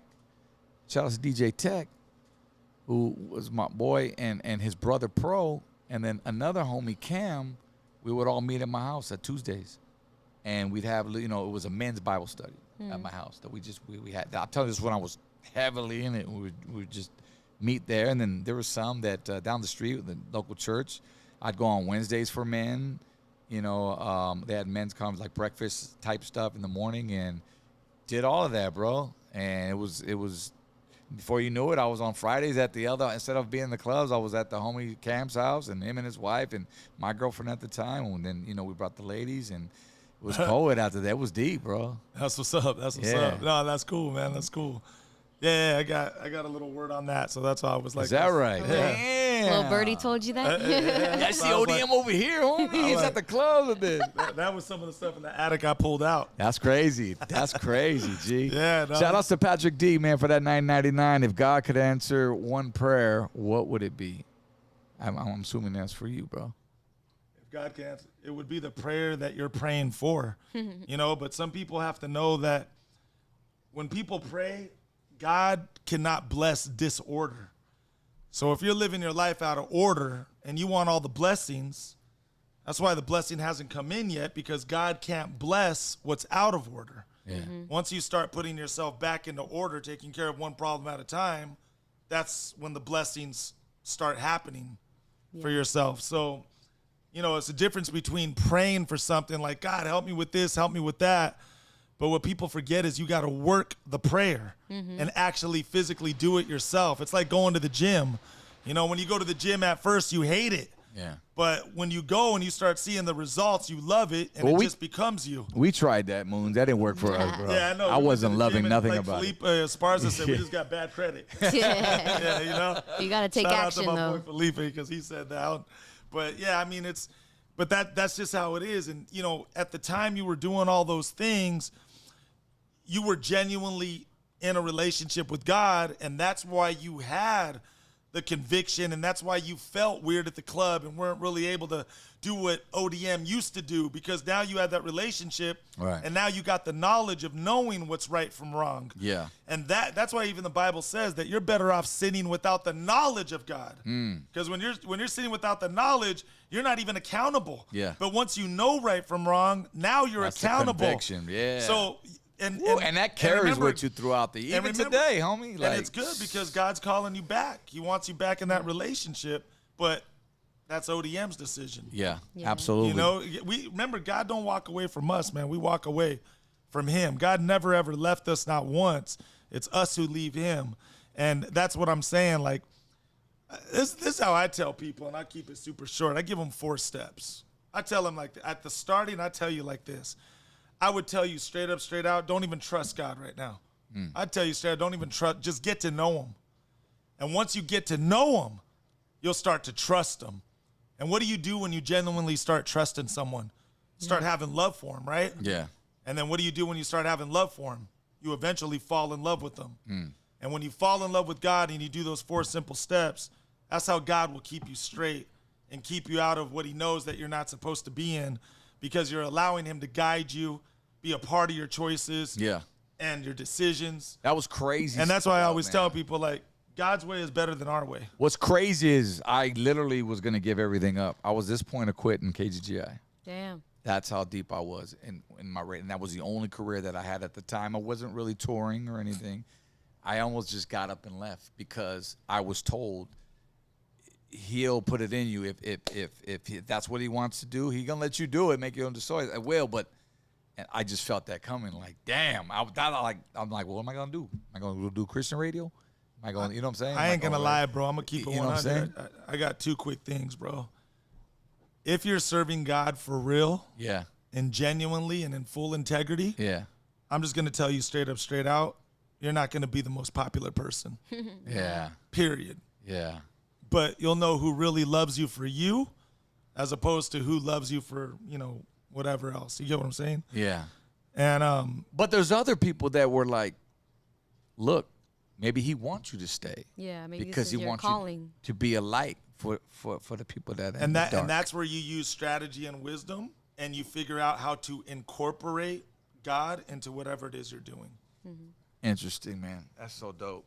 I actually wanted to ask you something, Noel, going back to where you said, like, you know, you kind of got saved and then acting took off and you're like, thanks, God, but now I'm going to go do this. Did you have any, like, moments during that time where you, quote unquote, like, turned your back on him that, like, you just had just uprooting moments? Because that's one of the things that I've heard kind of been preached before, where it's like, if you make the sacrifices, you know, you take action in order to receive those blessings from God, but if you turn your back and you're not grateful for it anymore, he'll be like, take that shit back. Like, oh, you know, you're not showing that gratitude anymore. So I'm gonna take your gifts back. Did you ever have a moment like that where it's like, I don't know, maybe you fell out in acting, you were, I don't know, you didn't have jobs for a minute. Kinda pull the reins back on you a little bit. Like you got into some trouble that you weren't thinking was gonna happen. And you felt like Setbacks. you weren't serving, you know. Well, no, God will never take a gift from you. It's just if you decide to use that gift that he's given you or not. You take it from yourself. That's a lie of the enemy that wants you to believe that. So you get into a spot where you feel like I can't be used no more. It ain't going to happen no more. I'm not meant to do this no more. God will never take something back that he's given you. It's us who lose it by doing what we decide to do because we got out of alignment with God. So that's just number 1 on that. And then number 2, not kind of saved. I was saved. There you go. Sorry. But what happened was I just decided to walk away because I saw the glitz, the glamour, and the money. And I was like, I'm going to go rock with that, you know? And I always tell people it's kind of funny. So me and my ex-wife, we had an inside joke. We used to say that if you serving God for reals, we said, welcome to the boring life. And that's why a lot of people can't serve God and don't serve God because of what it is that they have to give up in the world that they love so much, that are their vices that are holding them down. If you would have stayed in the radio station at the time and you would have done what God told you to do, you would have seen and known what he had in store for you. But you never got to see that because you decided to do it ODM's way instead of God's way. Right. When God was trying to take you on another path, but you decided, God, I don't want your path. I'm cool where I'm at. Yeah. And that's why your life, you know what I'm saying? Yeah. But you never know. It It could have been much more if, Right. A good book to read is the guy who created Hobby Lobby, that store Hobby Lobby. He goes, he's a billionaire. He was the stupidest person in the world, but he said, I got everything that I have because I just simply did one thing in my life. I simply did what God told me to do. And if you just keep on listening to God and just simply do what it is that he's telling you to do, allowing him to take you on that journey / path, you'll see that, oh, damn. Like, I didn't even know this or that could happen and is happening. Yeah. When we do it. So there was a time where I was saved, but like I said, I never made that type of money. I walked away from God. For 20 years, I was wilding out. You were with me or something. We had the Will you bottle. stop bringing me into your we had the affairs? Table. We had the table. We had the bottles. We had the 20 girls, the whole deal. It's 25. And it was fun. The Bible says sin is pleasurable, but there's a consequence to that pleasure. There's a consequence to that sin. That one night could have been the most funnest night in your life, but 3 weeks later, you found out it was the worst night of your life. You know what I'm saying? So long story short, I was in this tug of war because now I was partying knowing the truth of God. And that's what always made me like, man, I got to come back to God and stop this stuff. But, here we go with another girl and another night of fun and another night of acting a fool. And I ain't going to lie, I love that. I love that. I love that. But at some point, enough was enough. And then in 2008, that's where I said, you know what, God, I'm not playing with you no more. I'm going to go all in. And I went all in. And there was a transformation in my life. I went from being a male slut whore, a gambler, a drinker, smoking weed, fighting, cussing, to a married man. Never walked in a casino for 7 years. Never drank for 7 years. Never smoked weed for 7 years. I can't say that I didn't cuss. I did cuss, but not as much. And the difference with sin that people got to know is it's not a sin to be tempted by the sin because you're always going to think about it. It's not a sin to think about it, and it's not a sin to be tempted by it. It's a sin when you actually go and do it, when you act on the temptation, when you give into the thought and then do it for real. That's the sin. See, I used to hear that scripture all the time where they'd say, you cut your eye out if you're looking at a woman or something. I don't know how that goes. If you think of lust or something like that, I was like, shit, you better cut my eyes out now, boy. Take the speck out of your own eye. Yeah. But the catch on that is the first look is not your fault. Yeah. You can't help what's in front of you. Yeah. If you're walking and you see the girl go in front of you, that's not girl. a sin. Yeah, it's the second look that's the sin. Right, that part. When you look at the girl and then you're like, damn. That's the sin. But the more and closer you get to God, I haven't mastered it yet, bro. I still do it to this day. I'd be a hypocrite if I said I did. There's a beautiful woman out there. We're men. I mean, I get it, and that's what I'm saying, and that's why, but the closer and closer and closer you get to God, what I'm getting at, the easier and easier and easier it gets to let go of certain things in your life that you shouldn't be doing. And that's why I'm saying the closer you get to him, the easier it is to let go of certain things that you shouldn't be doing. Two important things I want to bring up, sense, and you mentioned 2008. Okay, earlier in the conversation, you said my ex-wife. Was that Tomasa? Yeah. So you guys met in 2008, somewhere around there, right? And you guys kind of started, you guys got saved together. Yeah. Correct? Yeah. And you got married shortly. I don't know if it was after that or whatever. You guys had a daughter together? No, I had no kids with her. No kids with her. Okay. Yeah, we didn't want kids because we're always traveling. So you've been married once or twice? Twice, but I don't count my first marriage. Okay, so this Tomasa, are you still married?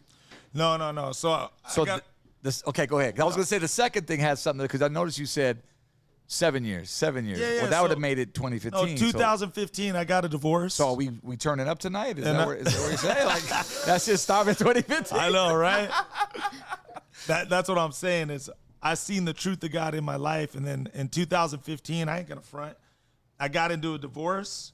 And I was down and out, bro, like straight up. I thought I lost my whole world because I can honestly say that I was genuinely in love with this girl, like 100%. That's why when you ask me if I ever fell in love and all this stuff, on set. I've only been in real love 2 times in my whole life.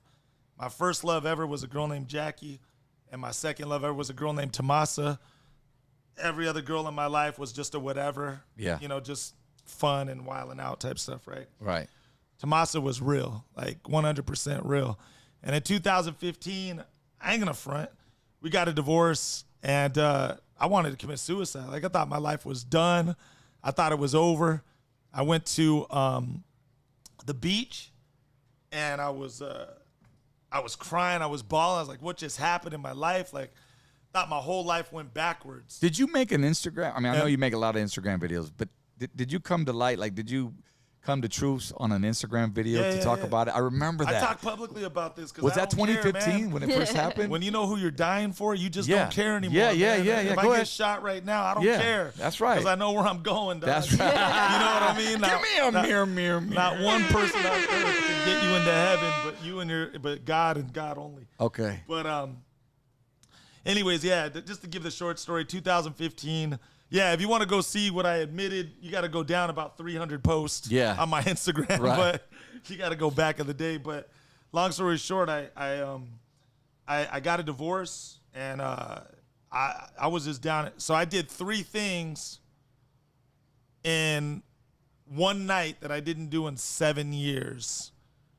I went to a casino. I had never walked into a casino for 7 years.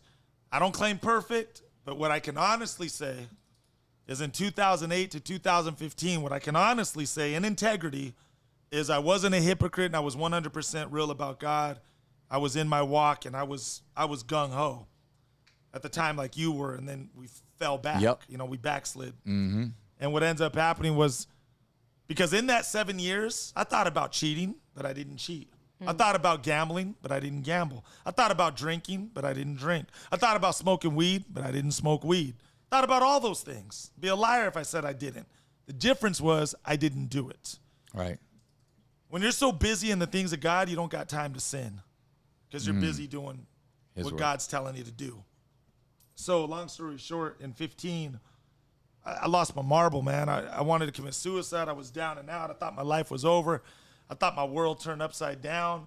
I thought everybody in the world hated me. Because you know that feeling when the closest person doesn't like you, you feel like everyone hates you at the same time? Yeah. So I was like right there. And I did 3 things in one night that I didn't do in 7 years. I went to the casino.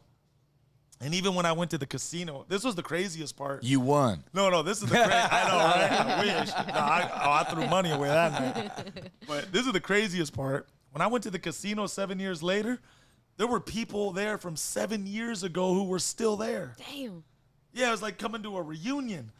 I walked in and they were like, Noel, what's up, dog? They're like, you're back? I even had people tell me straight up, they're like, dude, I thought you turned Christian. Like, I heard you don't come to the casino no more. I haven't had people tell me that. And I was like, yeah, I don't want to talk about that. I go, I just got in a fight with my wife. I go, I'm just here to play some poker and like just get my mind off of things. And one guy goes, well, you're back, dog. You got to have a shot. Yeah. I said, all right, cool. And like, what happened with you? Yeah. I took a shot. I took another one. I got drunk. I had sex with the cocktail waitress. I was paying like $100 a beer, probably like $1,500 in her pocket. And I did 3 things I didn't do in 7 years in integrity. And one night I went backwards like that. And what brought you to that point, though? Was it the divorce? Was the fight that we got into. The fight. That's gotcha. what but this was like, I call it explosion night.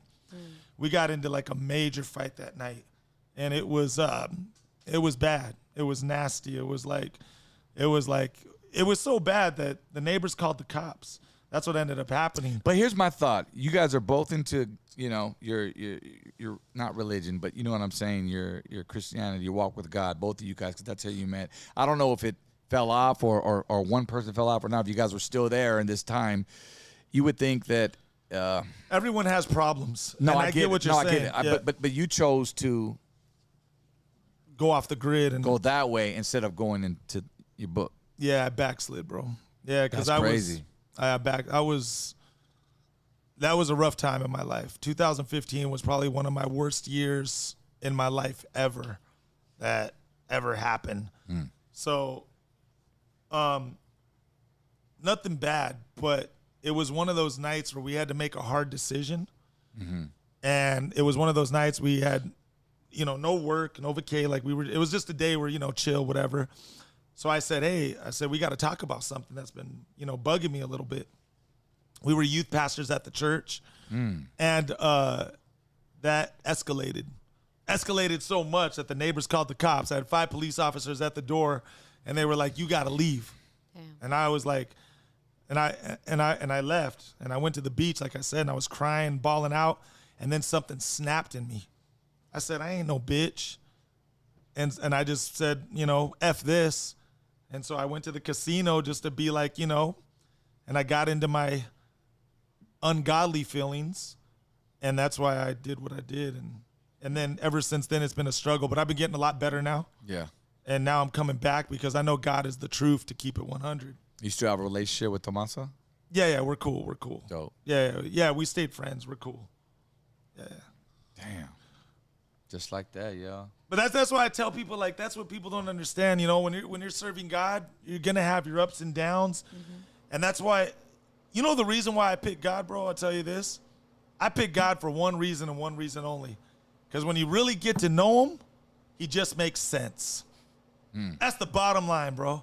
When you really get to know him, he just makes sense. But until you get to know him, you don't know what he's telling you to do or not do because he don't make sense to you yet. And you're busy hearing everybody else's opinion about God. It's driving you nuts. Except listening to the one voice that matters. And that's what people have, you know, backwards. You know what I'm saying? I sometimes struggle with decision making just based off that too. I mean, not just with, you know, but just like when it comes to, you know me, like I'll be hitting her, yo, what do y'all think about this? I mean, from a brainstorming aspect. So I'll but give then you sometimes you let other people make a decision for you, bro. You got to listen to the one voice and the one voice only. But I'll give you 2 quick things because you said this, bro. I heard you say religious and religion twice. So I just want to just put this out there just so it's been said. I don't believe in religion because religion is a system that's just been created to divide. Right. And you feel like it's a system. If I can't keep up with it, why am I doing it? Right. It's set up to control. And I believe in a personal relationship with God. Right. Because when you stand before God and I stand before God, it's just going to be me and God. It ain't going to be me and a priest.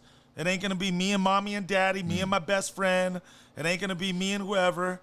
It's just going to be you and God, and you're going to have to answer for yourself. And that's what people have to understand, that I don't even believe in religion because I believe in a personal relationship with God. Because religion's like a system anyways, and you feel like if I can't keep up with the system, why am I doing this? Right. You know, so that's number one. And then the second thing is God don't operate off of feelings because our feelings will get us into trouble. I feel like, you know, hitting the spot tonight. I feel like, you know, I want to do this with so-and-so. I feel like God operates off the choice that you make because the choice overrides the feelings. Yeah. And the choice will always keep you on the straight path because you don't let the feeling get the best of you to do what you shouldn't be doing. Does that make sense? No, absolutely. And see, those are the points that I'm making. Like when I started serving God, I had 30,000 questions. I said, why this? Why that? You know, like I said, I said, if I drink, is it a sin? If I smoke, is it a sin? If I do this, is that a sin? You were that newbie. You were that newcomer. Like and everything was. And once I started, you know, hearing the stuff, I was like, that makes sense. And that's why I chose God. There you go, man. Yeah, thank you for the clarification, because even myself, like, I don't know exactly all the words to use or not use, you know, and no judgment, because I be backsliding all the time. Yeah, that's why I caught myself. That's why no you judgment. notice I stumble when I say religious. And I'm a hypocrite because I know at that's times. not religions are two different. No judgment on anyone. But see, these are the things that I'm saying. Until you know, you don't know. Yeah. I'll give you guys one example, and you'll get it with this. So let me give you one coach example. I take no credit. Let me do a coach example. I'm gonna make this. I love the jams, man. Come on. So here's one, right? So, and I take no credit for this. I just want to let you guys know, like, what I learn and what you learn, you apply to your life and you share, right? So let me just give you one quick example. Before you get into this, can we take some calls? Yeah, if you want. Can we throw the number up on the screen, Moons? You guys want to call in? We got Noel G up in here, man, spitting some gems. I know you guys got questions, so the number's up there, 951-293-4180. Hit us. Go for it. No, let's do it. Let's do it. So I'll just give this one example, and then this is where you can hear it best. So when Jesus was feeding the disciples, he was going to feed them food. One of the disciples started washing his hands before he was going to eat the food. And Jesus walked up to him and said, "Why are you washing your hands before you eat the food?" And the disciple goes, "Well, because he told me to." So he walked up to the second disciple and he said, "Why are you washing your hands before you eat the food?" And the second disciple said, "Oh, well, because he told me to." So Jesus walked up to the third disciple and he said, "Why are you washing your hands before you eat the food?" And the third disciple goes, "Oh, because he told me to." So right then and there, Jesus realized something. The students were all listening to the students, except the teacher, the one who was teaching.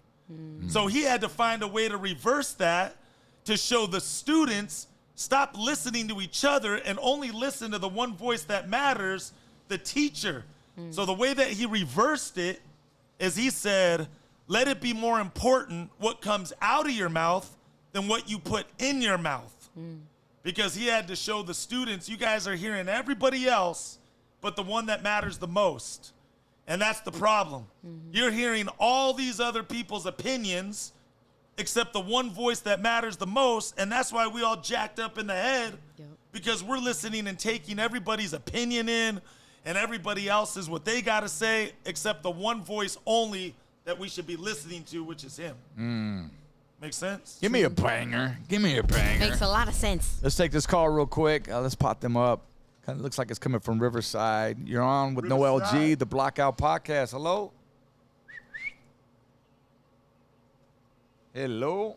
Oh, I think we lost him. Wait, wait. Oh, shout my out bad, to my bad, my Vindog bad. Radio in the chat. There you go, aluminum there you go. foil and wrap around the antenna.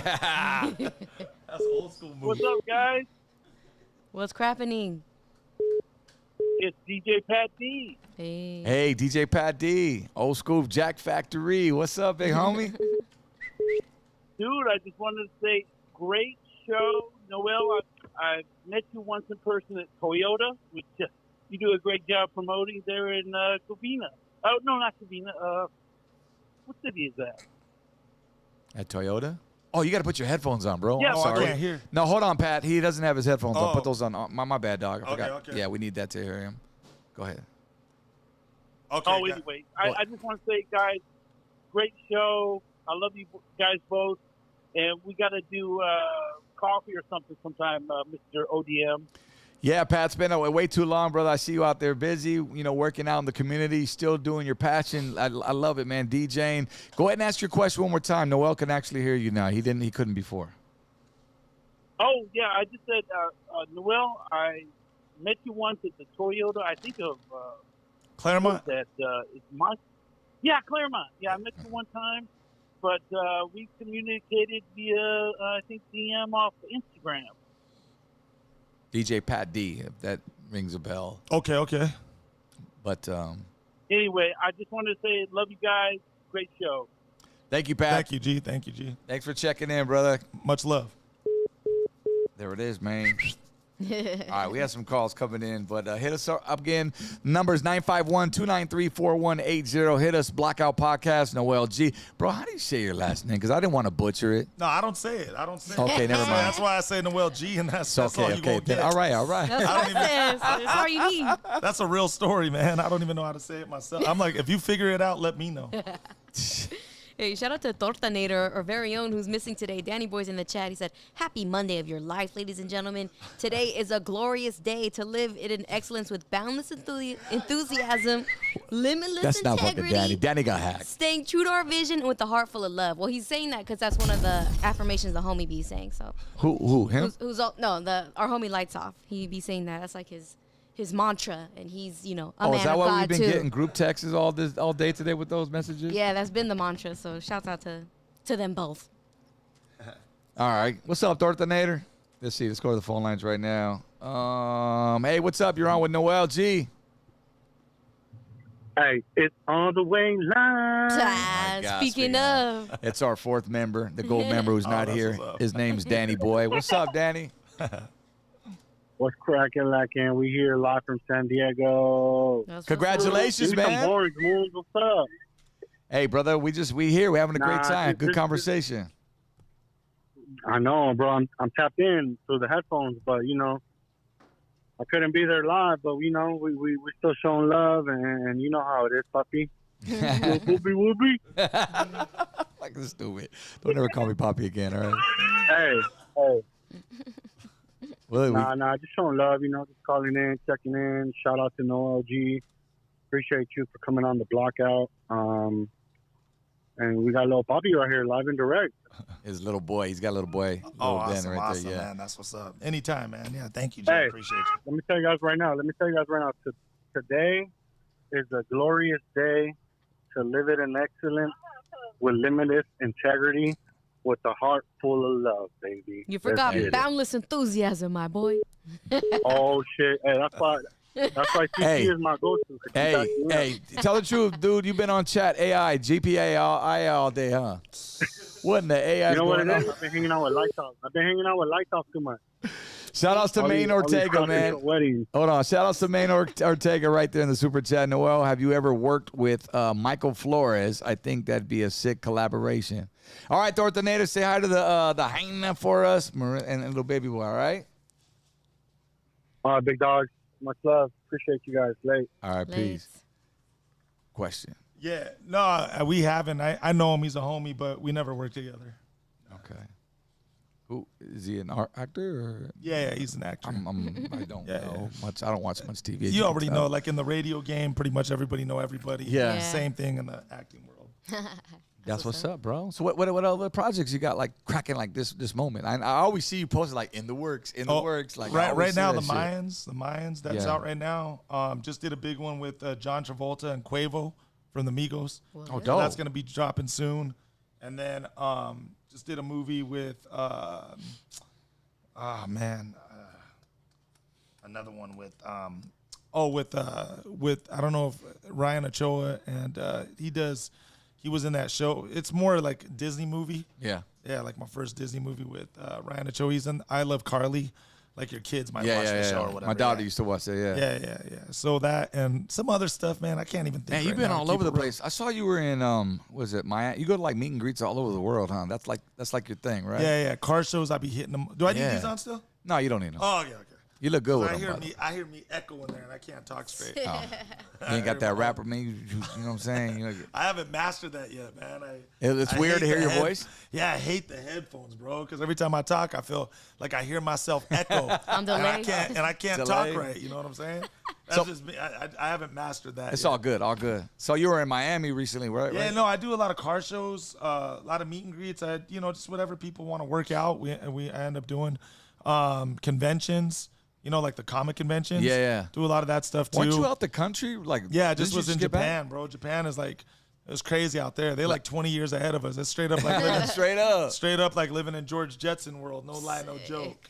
Out there, they got a Starbucks machine that you could walk up to, punch in your order, like straight up put 2 sugars, 3 pumps of this, and it comes out like that. Like, yeah, they're called vending machines, bro. No, this is like a super vending machine with a cake, smart bro. one. Like, no, their stuff a little more special, bro. Oh shit.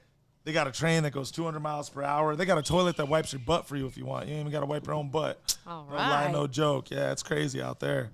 But Japan was one heck of an experience. Just to be out there and say I've been there. Yeah. You only live once, Was right? that your first time out there? Yeah, first time ever. But oh shit. Try to do as much as you can, right? Yeah. Right. And that was a bucket list, anyways. I always wanted to go to Japan. Yeah. So I went out there for the car show, and they're like. They're in order out there, bro. Like, if they say you're going to hit the stage at 3:30, you best believe, homie, you're going to be on the stage at 3:30, dog, straight out. Sick ass. But heck of it. And they're hella respectful out there. Yep. They're hella respectful out there. We went in 94. That was back when Hey DJ They don't talk to popping, you bro. unless you talk to them. Yeah, absolutely. And They then it's bow almost down like to you. It's crazy. It's almost like, Whole do they different even culture. appreciate our music because they're more calm? Yeah. And they're watching You're the like, show. how do I get you to dance or do something? Like, I And then want at you the to. end of- I want you The to songs do are something. like this. They're like, yeah. And it's like, okay, we got him. And then like, do it "Do they again. Do it even hear again. us?" Right. It's like, bro, we did Hey DJ like 3 times in 1 hour. Oh, I already know. And I'm like, they just wanted to hear that song. Japan's on a whole nother page, man. But it was a good experience out there. That's a bucket list item too, man. Just to get out there, you know. Hell yeah. Japan was dope. Let's see here. Let's go to the lines. Oh, he was there. Let me see. How many times have you had to travel overseas internationally for? A couple. I went to Germany. I went to Japan, Canada, Nice. Switzerland, and that's about it. Canada's a tough one to get into. I know Oh, it's like I know, straight. man. Yeah, it I is. got held at the border, man. I was there Yeah. for like 7-8 hours. Yeah, it's Same. stupid. Yeah, Canada ain't no joke. had, dude, my crimes were 20 years ago. They made me think I just did it yesterday. I'm like, did I do something on the plane that I don't even know about? I was like, damn. I'm like, I think I killed someone on the plane. They don't even know. Like, yeah, they serious out there. Canada don't play. Let's pull up the phone. I think we got the homie Vindog. I see him on the caller ID. What's up, Vindog? What up, brother? What's going on? Oh, just chilling right here with the primo, Noel G. What's cracking, man?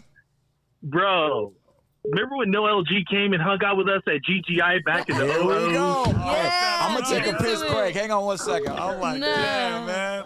Let's get into it, Vindog. What up? It's Crystal. I'm like, you forget all the Hey. times we hung out, bro. Vindog's from the old school, so hey, apparently y'all did meet Yeah, each other. no, we used to chill back in the day. ODM got me into some Yeah, of the Noel clubs. used to stop by the station. Yeah. And what Yeah. happened, Vindog? Spill the tea. No, I remember. No. I remember going there twice, and then I remember we were wilding out. We went to a couple clubs together. We had the party bus. We did a couple things. Yeah, and as a matter of fact, you and I were chopping it up in the production room when I was getting liners, and we were talking about how you were in Bruce Almighty. Remember that one? Okay. That's what's up. That's funny. Yeah, man. 'Cause so- I brought that up, and I was like, gee, like I've been on your show before because we've been knowing each other for a minute since like 2000, 1999, right? Somewhere in there. Yeah, way back then. Yeah. Yeah. That's what's up. So you Man, it's good to see you doing it up there, bro. I love it. Oh, thank you, man. I appreciate you, G. Thank you, bro. That means a lot. Thank you. Yeah. Hell yeah, Vindog. Heck yeah. That's what's up. So I'm glad you guys are online, bro. And DZ, you know how to do it, bro. So Hey, well, take care of business. I'm glad one person remembered. Wait a minute. Okay. So wait, Vin, he probably was descriptive about it, right? Not really. I mean, No. Where do we hang out at, Ben? Because I know he's saying we turned up so many times, and I know you were part of that time. Oh, bro. Which clubs did we hit? We hit the Gotham, right? Or something like that? Or was it Metro? Was it Camacho too? Or did we? Camacho's? Damn. The that's- Camachos. Yeah, It was Camachos in Gotham. Okay. Okay. That's what it was. Yeah. Vindog was my road dog back then, bro. Like, No, we I used to remember. just- Yeah. I man. remember. I had every DJ at 99.1 living with me, bro, at that Yeah, time. no. Like, I was my bachelor at days, bro. That's when we Hey, were but catching you child know what? support Oh, cases you and I everything. have the longest. You and I have the longest reign, though, bro. Yeah. I'll never Man. forget. I came home one day and Vindog, man, I was like late, and this fool was like down in a bottle of Jägermeister, bro, and he had 2 chicks on him, bro, and I'll just leave it at that, man. I'm going, all right, homie, way to keep the house down, man. Ready to hold it down, bro, by yourself, big dog. That sounds about right. I'll tell you, You're crazy, bro. those were back in the days, though, man. Don't start bringing up my shit. I gotta go, Vindog. Love you, big dog. Catch him slipping. All right, love you too, bro. Oh, God love, bless. man. Yes, You sir. too, man. Peace out. That's Vindog right there, bro. No, I'm telling you, man. That's crazy, bro. I know. I'm like, I don't know how you don't remember that. We used to wild out. Noel, We were on another page. I'm getting old, brother. I don't know, man. I don't know what it is. Hello? I'm old too, but I remember some stuff. Right. What up? ODN, the Blockout Podcast. How y'all doing? Chilling, man. Who's this? This is Dr. Dandruff, man. Doctor, get on your head. Okay, I see you in the super chat. Say what's up to Noel, bro. Hey, Noel, what's up with you, man? What man, I had a question for you, my G. Go ahead, player. You know, like, hey, you know, it's a beautiful thing to see you. You know how you transitioned, and you know, you said some key valuable things. You know, as far as like, you know, like when you know God. Like you'll see the signs, and you'll get to understand them, which I thought was deep, was key. But like the question is, like for me, it's like what, like out of all the scenes, like out of all the, you know, the movies you've done, like do you have like one scene that like propelled you to where you were like, you know what, God gave me this gift, and I'm going to use it.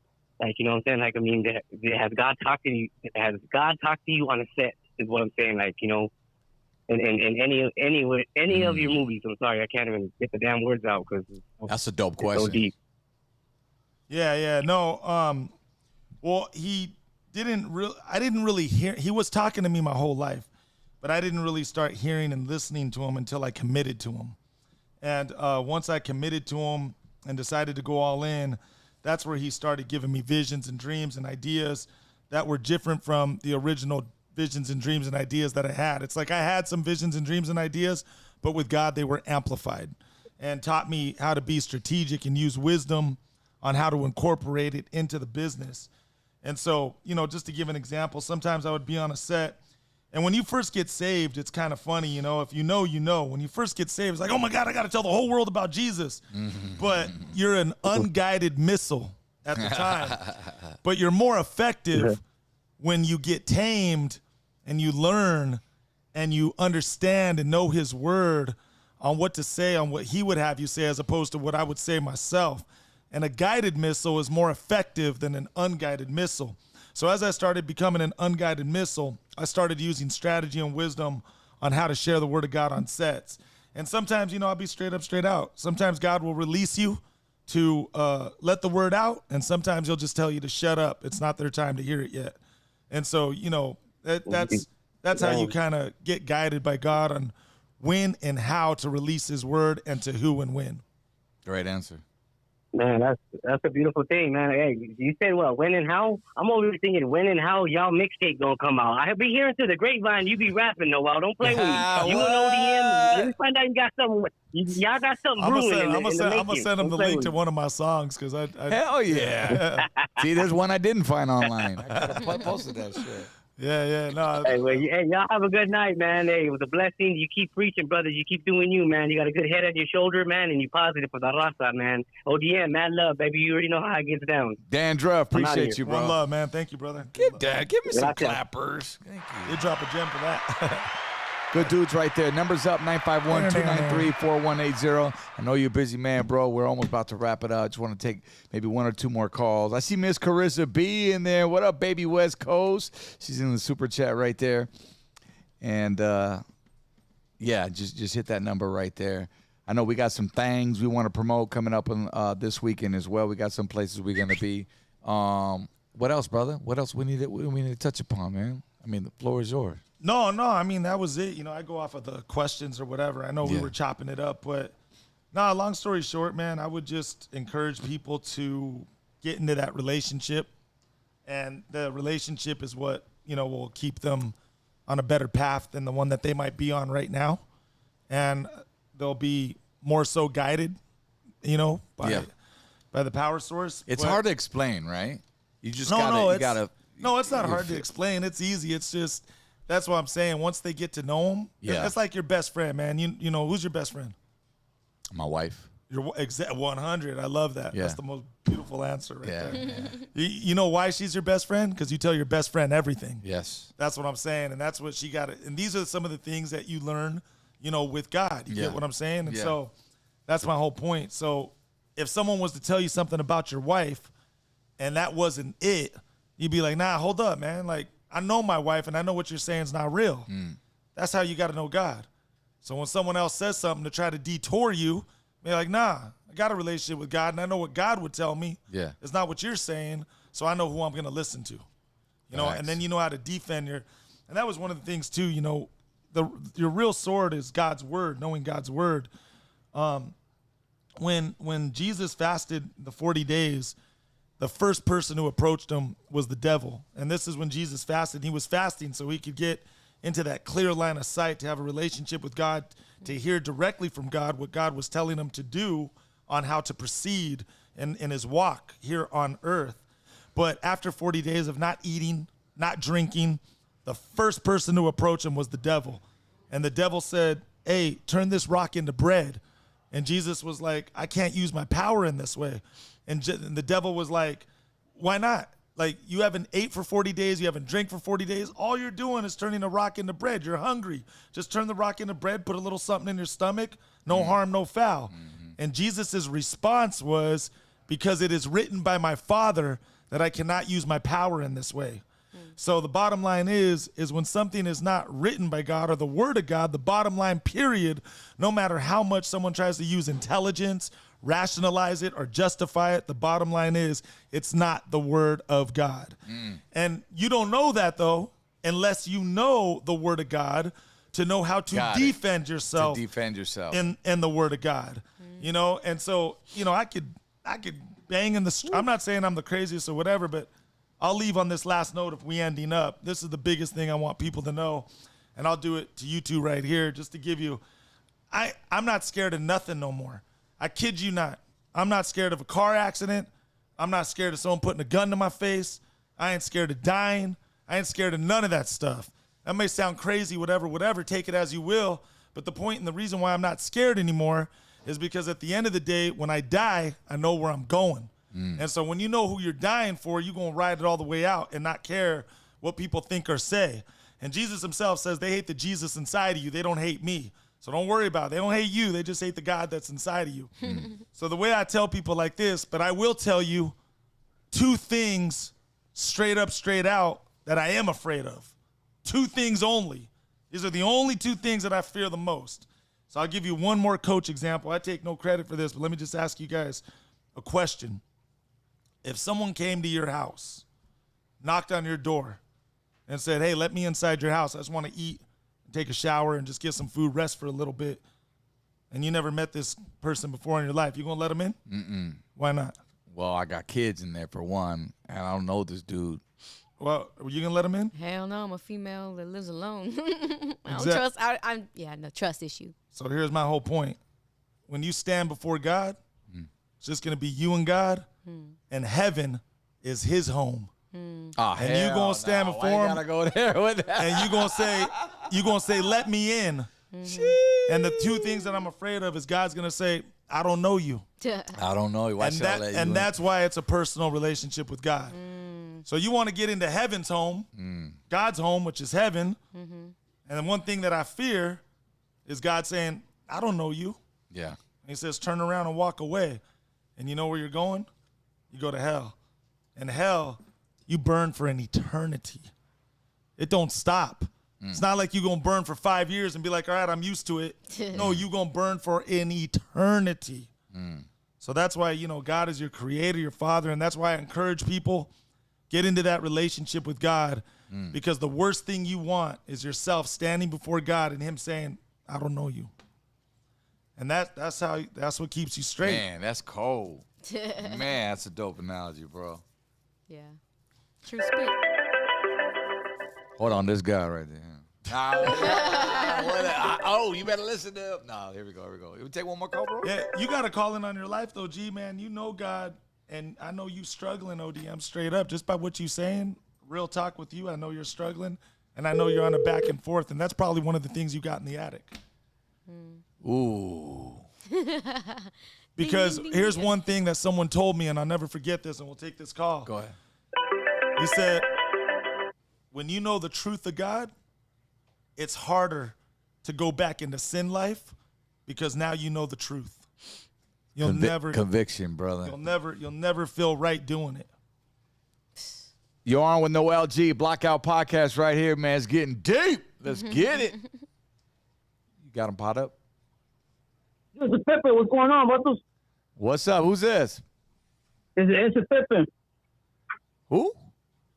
It's Pepe. Ese Pepe? What's up, Ese Pepe? What's going on, man? What up, G?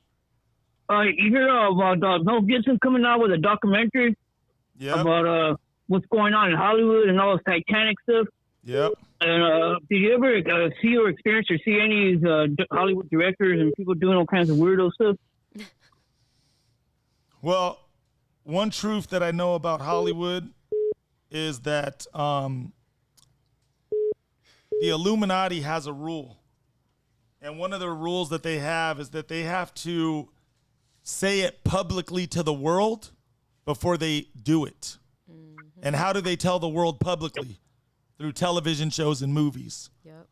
And then all of a sudden, you know, The Simpsons, there's a lot of things happening there that are like, how'd you know back then?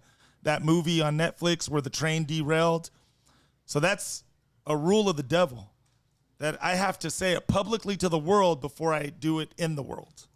And so there's a lot of things that crazy. There's a lot of things that go on in Hollywood, and man, you called it the end, bro. You should have called it the start with this question. Yeah, let's go. We keep going. But long story short, that's why at the end of the day, you got to decide once again, like I'm saying, what side you're going to be on and what team you're going to pick.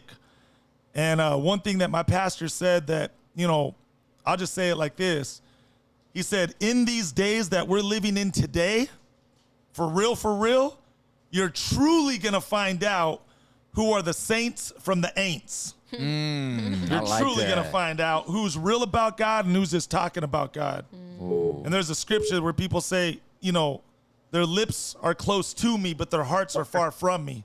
A lot of people talking about God, but their heart ain't really about God. Right. And it's proven in their lifestyle. So long story short, the documentary that's coming out with Mel Gibson and different things, he's exposing a lot of that stuff. And you're going to start to see when someone talks about God, what do? They got to discredit him. They got to make him look like he's crazy, like he's a 5150, a Section 8. Why do they do that? Because someone who's crazy in a Section 8 and a 5150 and all these different things, you don't listen to them. You don't receive what it is they got to say. Right. So if I can make you look like a drug addict fool, even though you speaking the truth, even though you're not, I ain't going to listen to what you say, even though you speaking the truth. Right. Well, they thought he was crazy in the beginning, right? Also about the mark of the beast. You know, you had an Ice Cube a year ago. They told him, if you don't get the vaccine, you ain't going to work. He goes, you know what? Keep your $20 million. I'm not getting the vaccine. But then you got Jamie Foxx. He's already wealthy. He was kind of forced to get the vaccine. Now he's blind. He's getting blood clots. Yep. Who's that? Jamie Foxx. Well, there's one thing that I live by. And God said this. When God was ministering and he was traveling to share the good news of Jesus Christ, one of the disciples asked Jesus, he said, Jesus, if we're traveling from city to city to city and we're walking farther and farther away from our home, he goes, how are we going to eat? Where are we going to sleep? And Jesus said, are you not wise enough to know that if God takes care of the birds in the air, he's going to much more take care of you? Meaning that we're more important than a bird. So the way that I live and the reason why I don't care anymore, I don't care if I go homeless. I don't care if I lose a career in Hollywood, because God's going to take care of me more than a bird, and I'll be okay no matter what happens. Again, it goes back to knowing who you're dying for, and that's why I don't worry about those things. So $20 million, $50 million, you can't buy your way into heaven. Yeah. You have also that one football player, Deion Sanders. He didn't have his leg amputated because of blood clots. And he was promoting that in the football. He said, you can't play football if you don't get no vaccine. Now he got the vaccine. Now he's losing his leg. Is that a kind of punishment? Dang. Well, one thing that you have to understand, brother, is that if you don't know the truth of God, the Bible's very clear that you can be deceived, you can be manipulated, you can be tricked. You won't be able to see the truth because you don't know the truth of God to be able to see the truth. So the news media, the government, whatever you want to call it, they can fool and deceive you.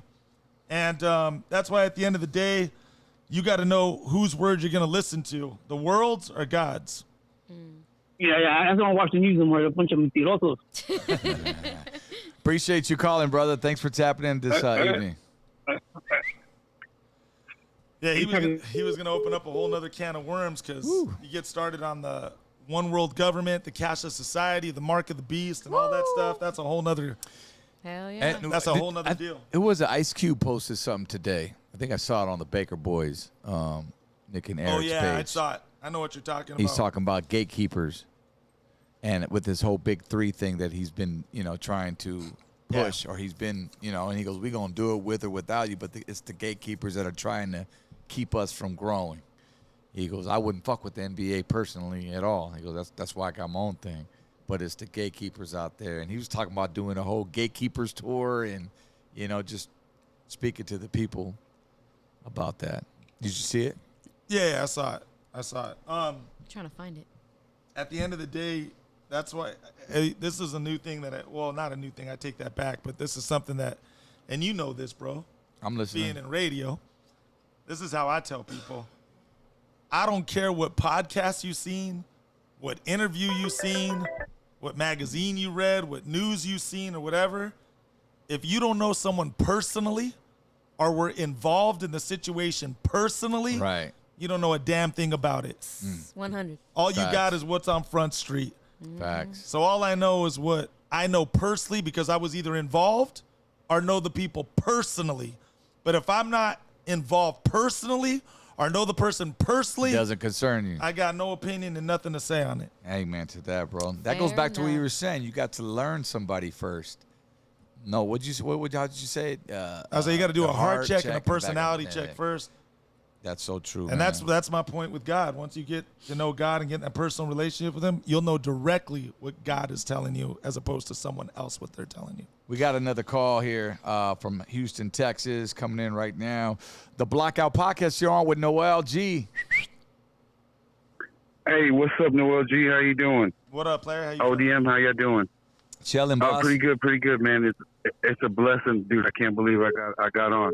But I just want to say, man, I'm calling over here from Houston, Texas, Joe Hernandez. Everything you're saying, Noel, is a beautiful thing. You know, I'm in the middle of trying to leave my bad habits. Because my third marriage, I got a baby boy, he's 2 years old, and a 10-year-old when he was 7 when me and my girl met. I got a 23-year-old and a 21-year-old little girl. And, you know, I was young, messing up. Still am, but it's beautiful. We win a spiritual warfare. I know that. You know, I'm a Catholic, born and raised. But like you said, you know, this whole world, that religion, you know, we got to know Christ. I got a cousin that talks to me. And the same thing, the same knowledge, the same way you're speaking so clear and so truthful. I got an older cousin. He's in Florida. He you know, touch base. And I just want to say, God bless everybody. You know, Chicanos or Raza, I know we confuse people. I grew up confused and know, you know, my dad's from Mexico, my mom's from Houston. You know, it's just a struggle to find who you are and what you're doing. And then with bad habits, like my dad said, a man got bad habits, you ain't never going to have money. And it's a struggle every day because, you know, it's hard to keep flecha for everybody. You know, I heard that, you know. And I just say God bless y'all. You're saying the right things because everything else that we look at is all negative. Then they got all the other stuff coming with the, you know, with everything else that's trying to, you know, the end times, the way they say that's the reason everything happened. Right. But I just want to say God bless y'all, brother. And man, you know, I'm just, that's all I want to say. And that's the best thing that you're saying. And that's the best thing I heard all day. I was at work all day at the restaurant. And then I just got off at 9. But probably pretty much at 10, then I jumped on here. But, you know, that's the best thing we could be talking about is God and, you know, try to step away from sin and it's hard and take care of your family and do the right thing. I'm 43 and shit, I know, you know, excuse my language. You know, I know that another 20 years is going to pass and if God gives me, and it's going to be like what happened, you know. So I just want to say what's up, Califas. I got an uncle in California, Oakland. My uncle Juan Martinez, he's been out there 30 years. From a company from Houston, but we right here in Texas, baby boy, and we love y'all. Appreciate it, man. Thank you for tapping in tonight with us, man. And Noel G. All right. All right. Thank you, player. Well, D, God bless you, baby boy. Much love. Thank you, bro. And little mama, I don't know little mama's name on the real, honestly, off the top of my head. She got but a God million bless and you, one mama. names, man. Give Choose one. Yeah, I mean. La Blackiana is cool. All right. Well, God bless y'all. That's easy to remember. God bless you too, All man. right. Thank you. All right. Thank you. Bye-bye. That's what's up, bro. You good? Yeah, dog.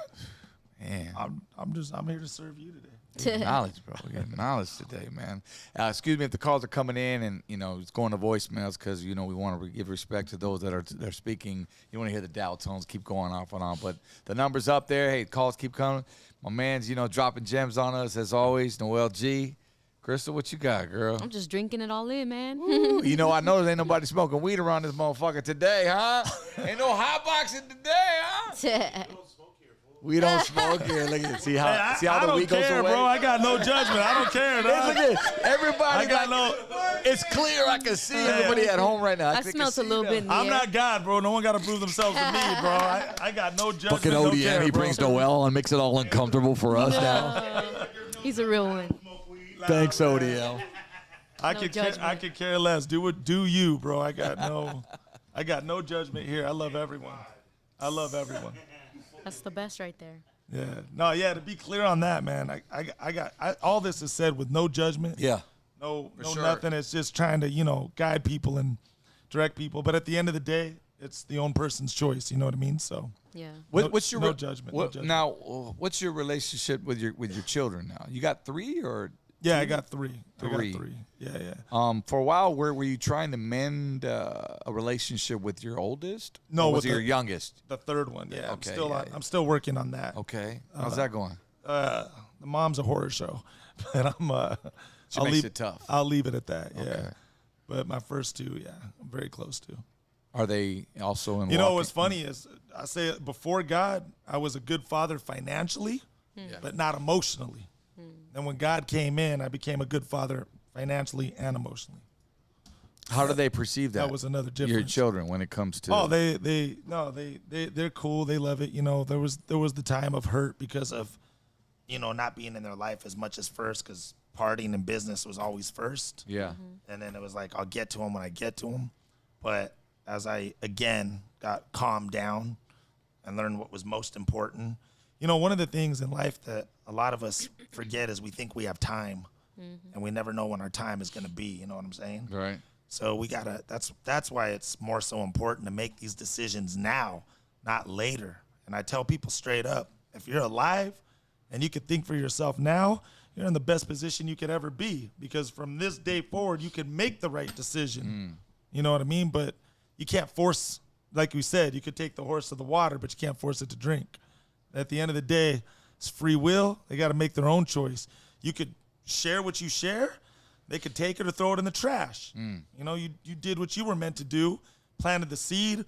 Sometimes seed grows then and there. Sometimes seed takes 10 years to grow. You know what I mean? Or sometimes someone got to hit their rock bottom, which God forbid that happens. Hopefully they get to God before their rock bottom to realize, oh, damn, I needed God all this time. But, you could just do what you do, and then you got to leave it in God's hands after that. One of the primos, man, he asked this question the other day amongst us family members, and he said, if somebody handed you an envelope and it said when you were going to die, would you open it? Yeah, I would. I would open it, because then I would be like, damn, I could party until the day before and turn myself over to God on my last day and still go to heaven. Shit. You know what I'm saying? Life hack. Talk about that part. So could they say there's been people in the past have been on their deathbed, and and they give themselves right there on their deathbed, and then they go to heaven? Yeah, just how you just said it. If they truly believe in their heart, and that's the time that they repent, God forgives. This is why we're not God, right? God even forgives child molesters, murderers. God has an unconditional love that a human being cannot even understand. And that's why God is God. But if they truly say it in their heart and they truly believe, and you can't fool God. Once again, you can't fool God. If you truly believe it in your heart and you believe that Jesus Christ died for our sins and you ask for forgiveness and you repent while you're still alive and coherent, and you truly believe what you said and believed, you go to heaven.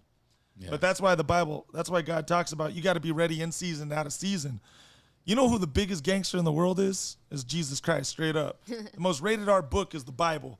God's very clear. God himself says, if you reject God, I will reject you. He says that straight up. No feelings attached. So my thing is like, God forbid, but let's just say you don't know. Let's just say you get in your car, you go home, and God forbid, but let's just say a car hits you out of nowhere and you die. And you know, on the way out, you're like, man, I'll get to God tomorrow. But you died before that. Right.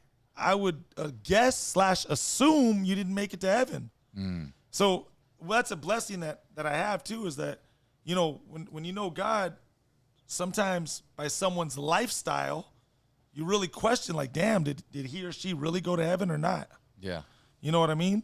So that's why you don't know. But if they get if you get that chance, because you don't die instantly, If you get that chance. If you get that chance. And you want to take that risk, and you get that chance in your hospital bed, or, you know, if you get in the car accident, you don't die right away, but you're still coherent to think, and you get to say the sinner's prayer and actually mean it and believe it, then amen and hallelujah, you go to heaven.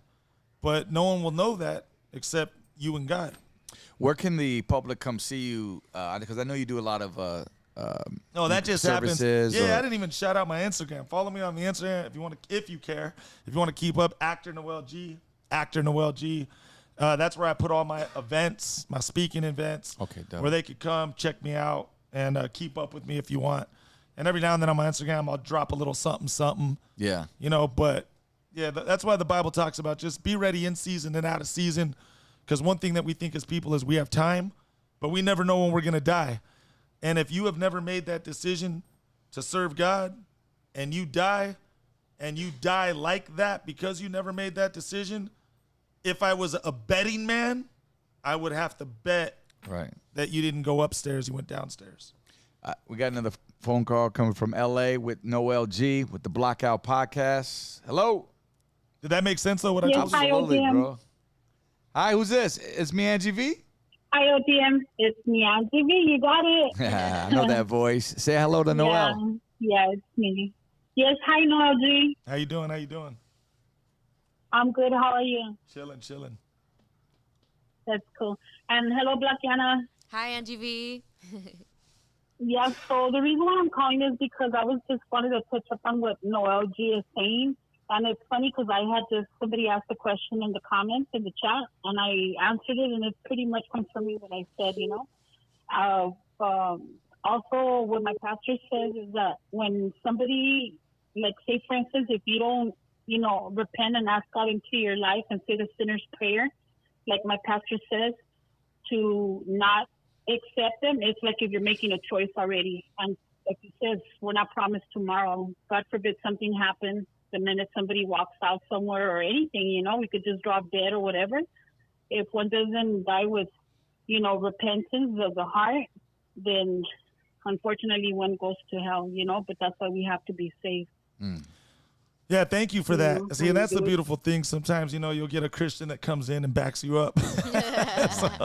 But yeah, thank you. Because I mean, it's confirmation to what we're saying, and I know a lot of people don't agree with what we're saying, but it's not so much what we're saying. It's God. Like I've always said, you know, sometimes people have a problem with what I'm saying, and I tell them, you know what? With all due respect, if you have a problem with it, I didn't write. You know, I'm not God. I didn't say it. I just enforce God's word. So I mean, if they have a problem with it, that's something they have to take up with God themselves. You know, with all due respect. But I mean, that's the way it is. You know, just to piggyback on that, you know, it's crazy you said that. Just to piggyback on that, because I had this conversation with one of my homies about 2 months ago, and just to piggyback on that and make it real quick, my opinion doesn't matter. I got one opinion, one opinion only, that God's word is real. That's my only one opinion. After that, it's not what I say; it's what the Bible says. So we're just the messengers of the word of God. So that's why I say my opinion doesn't matter. Right. That's what the Bible says. And then at the end of the day, we're God's vessels. That's where you make the decision to believe or not believe. That's it. Right. Angie V. Yeah. Thank you for that. That's right. And thank you, Angie V. All right, then. Well, you guys have a good night. God bless you guys, and take care. All right. You too. Good night, Angie. All right. Oh, I was like, you messing up my pocket. Nah, bro. No, I'm just kidding, nah, bro. because we don't do this often. Yeah. And I knew what I was getting into. That's why I had you on, brother. You know, there's more to just movies. Everything is said. You know what I'm saying? Everything is said in tough love, as a real friend, a real brother, just not wanting to lead you or misguide you in the word of God. And you always got to know where the push is coming from. You know, would you rather have the guy who's pushing you where it's like, hey, gee, let's go rob a house and steal this car and come up? Or would you rather have the other push with guys saying, hey, let's go to Bible study and let's learn something today? And you got to know who you're accepting the push from. Somebody used to tell me that when I used to do the Bible studies, and it was the same scenario. It's the same guy that's helping you. He left that dead weight. That's spotting you on the bench. You know what I'm saying? Yeah. That's your brother, Christ, who is helping you you know, get fed, basically. I asked my pastor one time, I'll tell you another because I can only share real stories. So I'll tell you another, and I'll make this super quick. One time I was with my pastor at a gas station in Hawaii. We were out there vacationing, and I asked him this question. I said, hey, let me ask you a question, G. I said, if I never been to church a day in my life, I go, can I go to heaven? And he said, absolutely. He said, 100%, you absolutely can. But he said, let me tell you why I wouldn't encourage that. Because when you go to church, you're around other people who believe as you. You got an accountability. You're around other believers. You continue to hear the word of God, hear the faith of God. And faith comes by hearing the word of God, and it strengthens your walk. So he was just saying, as a pastor, I would never tell someone don't go to church. But yes, you can never go to church a day in your life, and you can still go to heaven. But staying in a church, continuing to hear the word of God will strengthen your walk in God. Absolutely. And so that's why I, encourage people, like, get plugged into a Bible study or keep on feeding yourself the word of God, because we are in a tug of war. Right now in this world, we're getting fed by the music, the movies, this, that, and the other. And like I said with the demonstration earlier, we're hearing everybody else except the one voice that matters the most. And you're going to have a hard time having faith and a hard time walking the walk if you're not continuing to be in that relationship with God and continuing to hear the word and the word and the word again, so you more so become it. The more you hear the word of God, the more the word of God gets in you and the more the world gets out of you. That's the point right there, bro. I never heard it that way. When you actually go to church and then everybody's around you, you can't help but not hear it. You know what I'm saying? And you hear praise reports. You hear people's personal experiences. Church is kind of like they say a hospital of sinners. I've heard that 100%. analogy too. And then like we would like, when I say we, like when I was heavy, into my word, people would tell me, I heard the analogy about, Jesus is a crutch.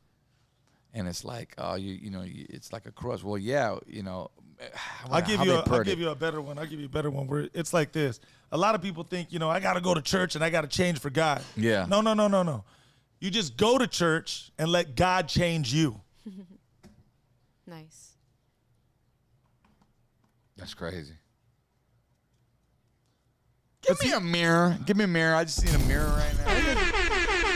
No, but all serious, bro. This is deep. This is deep shit right here, bro. What I do, man, I take no credit for this. All this knowledge that I have, anybody could have it. Yeah. The way I got it is just by spending time with God to know how to say what God would say as opposed to what Noel G thought. Back in the days, I was giving Noel G advice.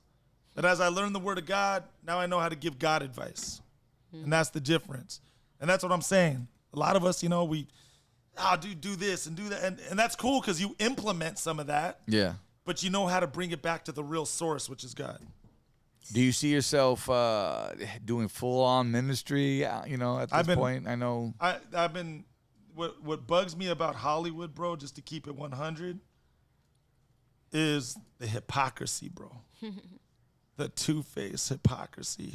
It eats at me, dude. Like, I say, this is the way I say it. I say we're in one of the best businesses ever. Yeah. That's how I say it. We're in the best business ever. Because the hypocrisy in Hollywood is it's killing me, dude. It's killing me. It's getting worse.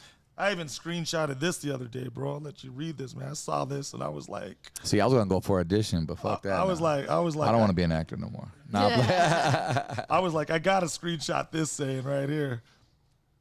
It's so frustrating to know how fake someone is, yet everyone loves them because they put on a good show.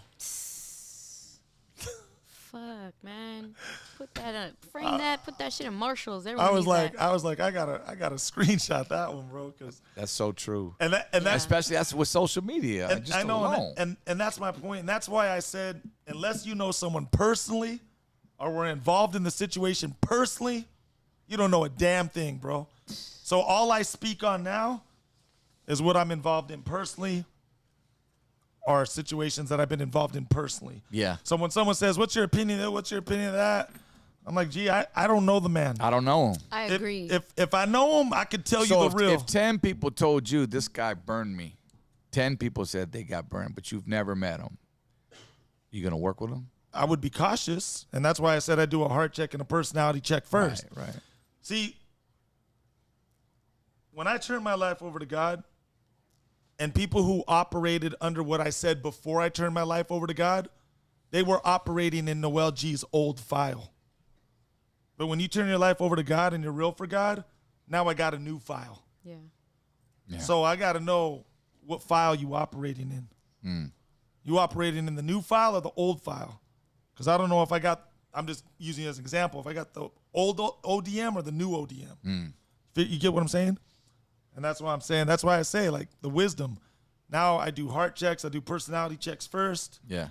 And, you know, if we ain't even meshing on a personal level, I ain't even messing with. And then there's the word discernment. Yeah, God gives you discernment. Very key word. This is what it really means by that. When you know God's word and you start hearing how people talk, you know what purpose they're after. Yeah, you can't. It's easier to read people. It's right? easier to read That's people, crazy. and then you know, like, we ain't on the same page. Yeah. You cool? Yeah. I kick it with you. I can't do business with you. I just can't do business with you. But I'd be your friend. I'm not saying I'll not be your friend. I'm just saying you showed me what you're about, and that's cool. But I'm not cool on that. To do business, to be a friend all day long. I'll be your homie. I'll guide you. Dude, I still got friends who are drug dealers and you know, straight up just thugs and like whatever. I just don't participate in those activities no more. That's the difference. I think we got another call.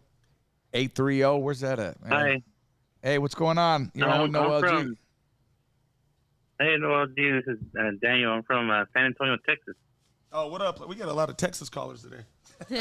Texas in the house. Right. Yeah. You're like the third person from First of all, I Texas. want to say, I heard the guy from Houston. I want to say nice meeting you.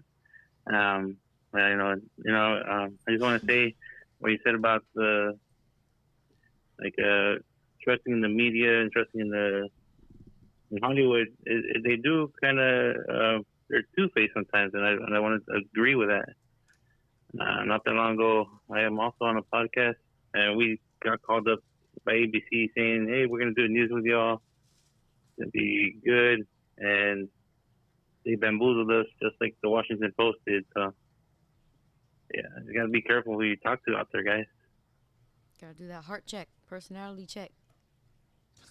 Yeah. Yeah. It seemed nice. It seemed everything good. Met the reporters and everything, and it was a big stab in the back. So y'all gotta be careful out there. Right on. We appreciate it, bro. Thanks for letting everybody know. Yeah. Yeah. Y'all have a good night. Y'all take care. And I just have one quick question: is how was it working with Clint Eastwood? Oh, we touched upon it a little earlier, but Yeah, maybe no, give him some more. Clint was cool, chill, mellow, OG in the game, OG of the OGs, man. Just a very calm, reserved dude, and very easy to work with. So yeah, he was. Nice. It was awesome to see how he does his thing and puts a film together. One-time experience. Yeah. Nice. All love, Well, man. thank y'all. Y'all have a good night. Thank you for checking in from Houston, bro. We appreciate you. Have a good night. Right on, man. Hey, H-Town. Woo-wee. Damn. Yeah, man. Much love for everything you've been saying, especially like you said, if you weren't a part of it, if you don't know the person personally, then you don't speak on it. I think that's crucial to say because a lot of motherfuckers out here just run their mouth and they go, well, I heard ODM did this. Well, I heard ODM did that. And it's like, even though it's speculation and it's not true, there's no basis. Who be telling you that, Crystal? Well, I'm saying exactly. It's as easy as that. It's as easy as that. But as soon as somebody says it and it's just there's no basis, people just say shit to say shit. It's like it becomes fact because people hear it, then they picture it, and then boom. Now ODM does blah blah blah, fill in the blank. You know what I mean? Yeah. And it's like, motherfucker, you don't know a goddamn. Oops, sorry. I'm over here talking my shit, but you know, it's like good. It's like God. It's passion. It's passion. It's emphatic because I'm just like, shut the fuck up if you don't know what you're saying. Because as soon as you say that, somebody is gonna fucking believe you because they're stupid and they listen to each other instead of their own fucking brain. And then Like the disciples. Yeah, exactly. But that's why it's such a powerful message because it's so common and it's so true. It's like you don't know shit. And that's don't why, say like, shit. when you know someone, and someone tells you something, and you know them, you could defend them. Exactly. And be like, nah. Exactly. And if you know that person and you choose to believe what such and such said or mentioned or speculated, it's like, all right, I see where you're going. Right. So I'm gonna go the opposite way. Yeah, exactly. I think I've always been that way, though, and just not judgmental. It's like when somebody says, yeah, don't go see that Noel G movie. It fucking sucks. 10 people tell me that. And I'm like, no, I got to go see it myself. There's some that suck. I'm like, there's some that suck, straight up. I told you, the movie sucked, but the check didn't suck. That's real. Straight up. No, I already tell you what I'm doing, man. I'm going to watch a lot of your fucking movies, bro. I should have did that leading up. I'm going to quiz you later. You know what I'm saying? Starting with Fast and the Furious 1. Noel G, ladies and gentlemen, give me some clappers. We're going to wrap this up because I know, man, your time is valuable. And, man, we can go on and on forever, brother, but I just want to say thank you again I for can coming come back brother. if you want, whenever you want. Shit, don't say that, bro. Worry, But let's stick to the date, though, man. You know no, just so we're clear, it was 2 times, not 3. I want to be clear on that. Tell him the text Right message. here. Tell him the text message I said. This guy. He called me right away. I was like, nah, hell no. Hold up, bro. No, but it was never because it was because, man, when it rains, it pours. You know what I mean? I get was it. like, but I went back you know what the true thing is on that? Because we text, no excuse. You know, I'm here. That's why I made it. But we text a long time ago. Yeah. And then there was a lot of dead space. I didn't hear from you for a while. So I just forgot because I was on another deal when we were texting. Yeah. So when I flew back, I just didn't put it in my calendar. Right. So then when you text me like 2 days before, I was like, oh, damn. Like, Yeah. I had something else. But then I went and I read the texts. Yeah. And I keep my commitment where my commitment's No, you first. did straight away. Yeah. You know what that means? That means I just need to be more in contact with you, not just Yeah, that's all it on was. business shit. That means we need to talk more. 100. That's all it was. And, you know, because I always tell people this. This is one of the sayings I have in Hollywood. If I'm filming dead or in a hospital, I can't make it. That's the only time I'll cancel. If I'm filming dead or in a hospital, I'll cancel. I can't be there straight up. That will always take priority over whatever. Right. You know, but if I'm not filming dead or in a hospital, I'm there. Let's go. Let me ask you, do you have every person has a PR person where they set up these designated, podcasts? No, I did. I interviews did, but you just do things on your own? Yeah, now I just do things on my own. It's a lot easier. It cuts out the drama, you know. Yeah. But what I like about you, bro, is you still humble, man. You still hop on all these podcasts, no matter if they're 100 subscribers or 1 million subscribers. I know that because I did my research, bro, and you just, stay that way, man. You know what I'm saying? Because there's cats I've talking to in your circle that have told me, and I get it. That's why I asked. You had a PR person because they were like, oh, well, I'm filming this right now, brother, and there's gonna be a time for all that. Right now is just not the time. Respectfully, I'm like, cool, but then I don't hear from them or I'll reach out and they just give you that song and dance. Yes, it happens to me too. It happens to all of us. But I get it, but I'd rather just hear I just don't. I'm not going to feel you. I'm not going to do your podcast. You know what I'm saying? Yeah. It is what it is. I'm going to correct you. Be 100. I'm going to be 100 because I'm going to correct you in love. I'm going to tell you something else that I learned, right? Sometimes in life, you could be doing a good thing, but not the correct / right thing. And if God is giving you a purpose and you're laser focused, you stay on that purpose because anything else will try to detour you from God's purpose so you don't get it out. So I used to minister at some churches and things like that. And there's some podcasts that no, I don't do. And I charge them if I come through because it's my time and I'm there. And the way that I see it is a lot of podcasts too, let's be real and honest. They're doing it for money. They put it on YouTube. And if they're small, I want to make money too. So I'm going to charge them. The reason why I did it with you is because I got the relationship with you. Respect. That's why I'm here, bro. Respect. But you can't do no podcasts. It has nothing to do with the followers, this, that, and the other. What I've learned is I'm not Kevin Hart of The Rock, but I get called to do a lot of events, and everybody has a great reason and a good cause. If I was doing everybody else's events for great reasons and good causes and charity events, eventually, soon enough, you're going to have to do a charity event for Noel G. For Noel G. Because I'm running around everywhere for free. But I always, at the same time, I charge what's reasonable. I'm always fair. I say, look, I'm not going to charge you something that's going to break your budget, but at the same time, it's not too insulting to me. Right. So we both feel like we did each other right, so we can have a relationship. Right. Because there's some podcasts you can't do. they're just starting off and they calling, you know, it's like me just starting and calling Mel Gibson, yo, come on my podcast. Mel Gibson be like, you know what? Like, no, I don't got the time for that. Oh, well, you ain't about the people and you ain't real. It's not about I'm not about the people. I'm not real. I'm just not going, you know, backwards or not saying it's bad. You get what I'm saying? Yeah. So there's some podcasts that, like, again, I'm not Kevin Hart of The Rock, but I have a lot of podcasts that reach out to me. You imagine if I said yes to every single Tom, Dick, and Harry that reaches out to me to go do their podcast? I humanly can't. Right. So some I charge and I say, hey, man, like, you know, I'll do your podcast, but I got to charge a little bit of money to come through. And you're going to put it on YouTube, you're going to make money, I'm going to make money with you. Right. And if you don't pay me, that's cool. And what I've learned is you can't let anything detour you, though. So if I'm putting my time and energy into this over here, I'm not staying on my purpose of what I got to do. And that's what makes my purpose longer and longer and longer, because I let myself get distracted by everything else. The reason why I came here for you, bro, is because of our relationship in the past that you forgot about. Why is that going to be a short on YouTube? Forgive me. You know why? Because I'm trying to forget the past, bro. My evil ways, bro. My sins, bro. But I love you, bro. I genuinely, truly love you. But, G, like, you know, you ODM, I know who you are, and I want you to know I respect you from day one. And I truly mean that sincerely, respectfully. Thank you. And when you called me out, I'll be real with you, bro.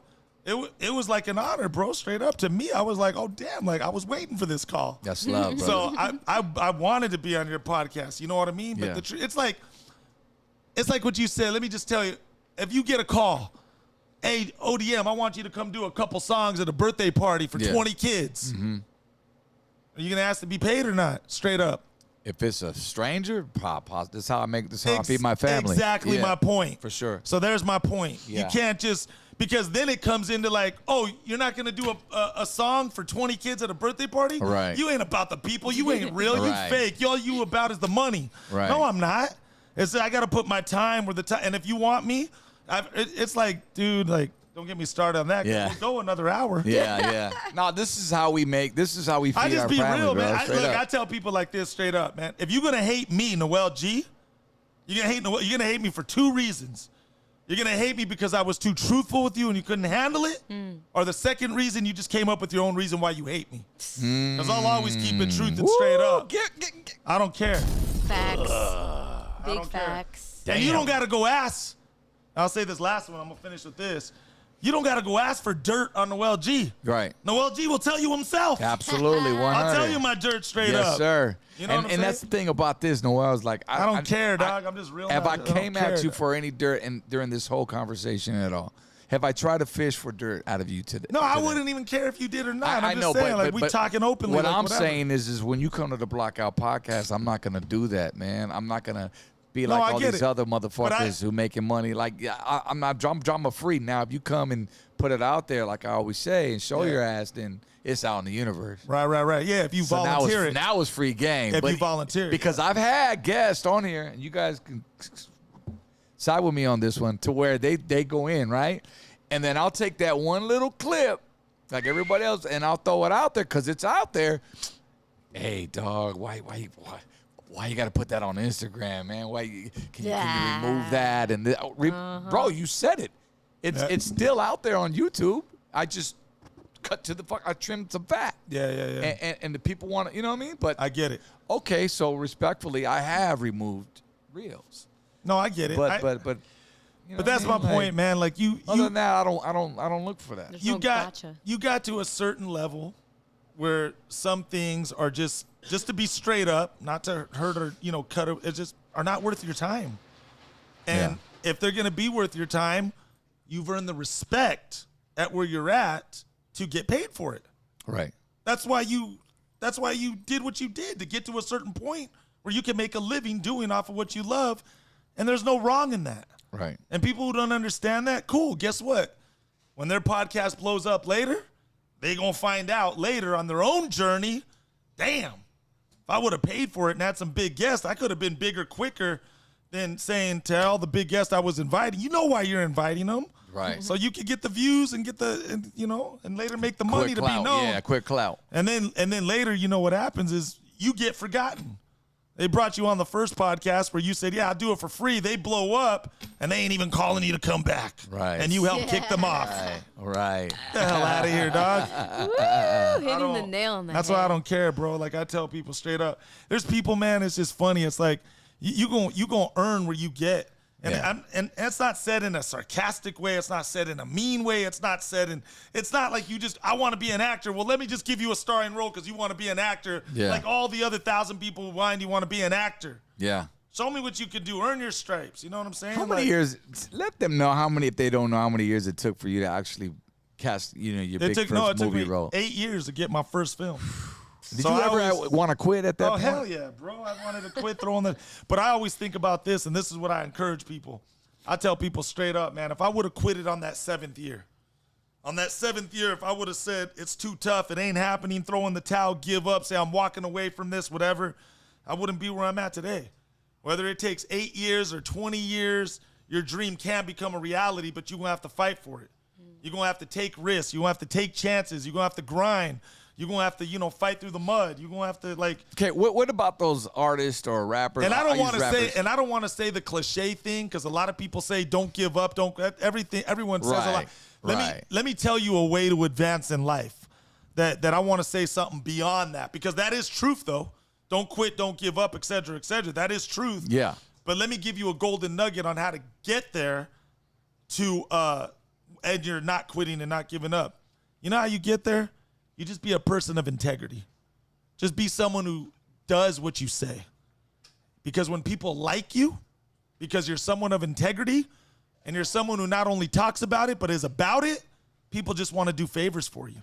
All right. You know what I learned, bro?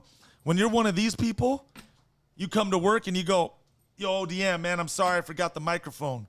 I'm sorry I forgot to call homeboy about the interview. I'm sorry I forgot to send out that one email. I'm sorry I'm late. You know what happens? You just become a sorry worker. Nobody wants to work with sorry workers.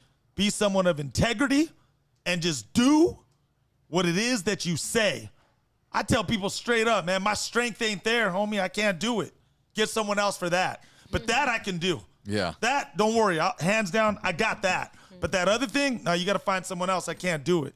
And when you're someone of integrity, people just want to do favors for you, and that's how you advance in wherever it is you're trying to go. That's what I heard. I don't know if it was from you. You said I never used the word I try. Oh, yeah, no, trying is not doing. You don't try, you just do. We do. It's like Nike. Just do it. Yeah. Fuck yeah. You don't try. If you're trying, you ain't doing it. If you're doing it, you ain't trying because you're doing it. Noel G, man, brother. Yeah. Dropping all the gems over here. I'm trying to think what else is in this cranium of mine I want to let out, man. Chris, are you good? Dude, I ain't gonna lie, bro. I gotta take my piss break because go ahead. Yeah, we go ahead. Well, should we end it or should we go? You want to come back or what you want to do? No, I'm on your time, bro. Like, what time is it? We're here about 3 hours. Yeah, 3 hours. ODM don't play, bro. Hey, you got great content. What's today? Monday. No, it's Wednesday now. Yeah. All right, man. Damn, man. I gotta piss too, man. You cost Bubba Tacos 2 days of business, bro. Bubba's chilling, man. Noel G. No, thank you, brother. I just want to say personally, again, man, I know I can't thank you enough for coming through. Just hit me up, bro. I appreciate it. It's all love, but we'll keep in touch more. Make that a point, and because you were there, you just walked away, and you're struggling, and I know that for a fact. You don't even have to tell it to me. I know it already. And there's a part of you that wants to come back. You just don't know how. And I'm gonna help you. If you want it. If you don't want it, don't worry. I just talk to you and be like, yo, where's the tacos at? We can appreciate it, bro. I never push it upon no one who doesn't want it. I never do that. Thank you, bro. Respectfully. Thank you. Yeah. Humbly. This weekend, though, before we let you guys go, I want to remind you that we're throwing an event in San Diego. Again, it's called Lighter Shade of Brown Presents on a Sunday afternoon. Maybe we can get Noel out there to, maybe preach the word or something like that. Just come hang out, on the couch, whatever, one time. We're doing it once a month. First one is this Sunday, again, at Corazon del Barrio. Get your tickets. You can get them. Eventbrite, $25. That's it, for some, backyard boogie. Crystal, she's going to be out there opening up the set at 3 o'clock. It's a day party. What you got in store for them? Some funk in the trunk or what? They got to come pay that $25 and seat. We're doing old school. We're doing oldies. We're doing, man, just throwbacks. If you're from the great era where I always say 70s, 80s, and 90s, which was good music, hey, you mess with Lighter Shade of Brown, we invite you guys out. The whole crew's out there, Money Moons, Danny Boy. Bubba's even coming out, man, finally. We've been asking Bubba to come through for a minute. So we hope to see you guys all there once again. If you did like any part of this or even love this podcast today, we encourage you to please share it to somebody who needs to hear it, watch it. And if you're listening on Spotify, Apple Music, and all our audio platforms, we welcome you every single Monday night to come back and watch it live, you know what I'm saying, at 7 p.m. on Mondays. That's it. You got anything else, Crystal? That's a wrap, man. I learned a lot. Thank you, Noel. Man. All love. Noel G, man, hit him with that IG one more time, brother. All love. Actor Noel G, keep up with me. Actor Noel G, one word. And long story short, man, love all you guys. Hope you guys were encouraged, inspired today. And I always say this, man, my last words is, God first, and the rest will work itself out. And I always say, instead of keeping it gangster, keep it Godster. So that's what's up, man. On that note, we out, man. Peace. Good night.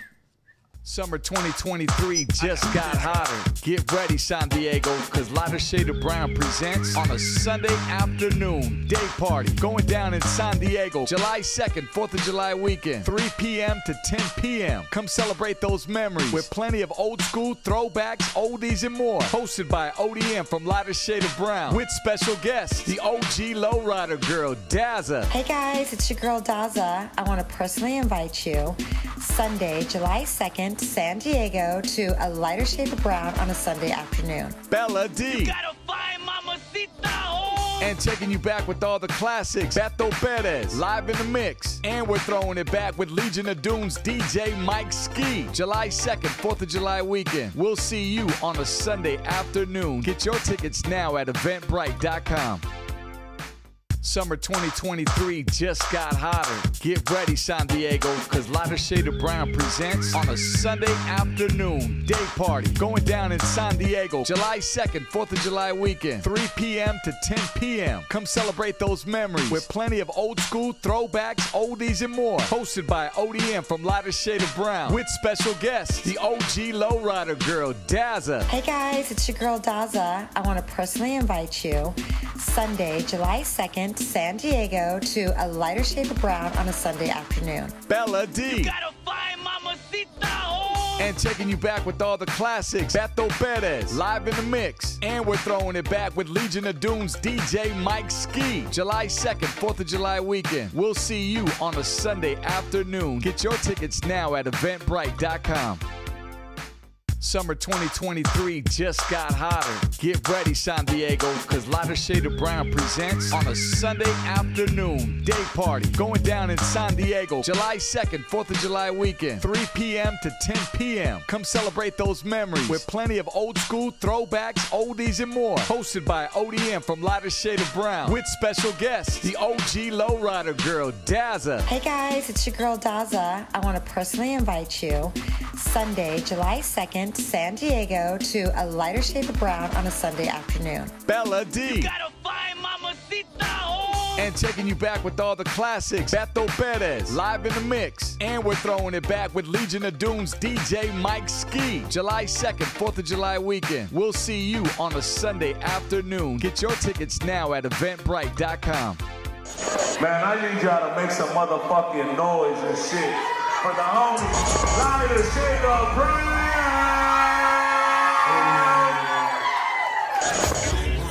Luna. What's up, Another fucking vibes, bro. I just hopped off the Lux Bus.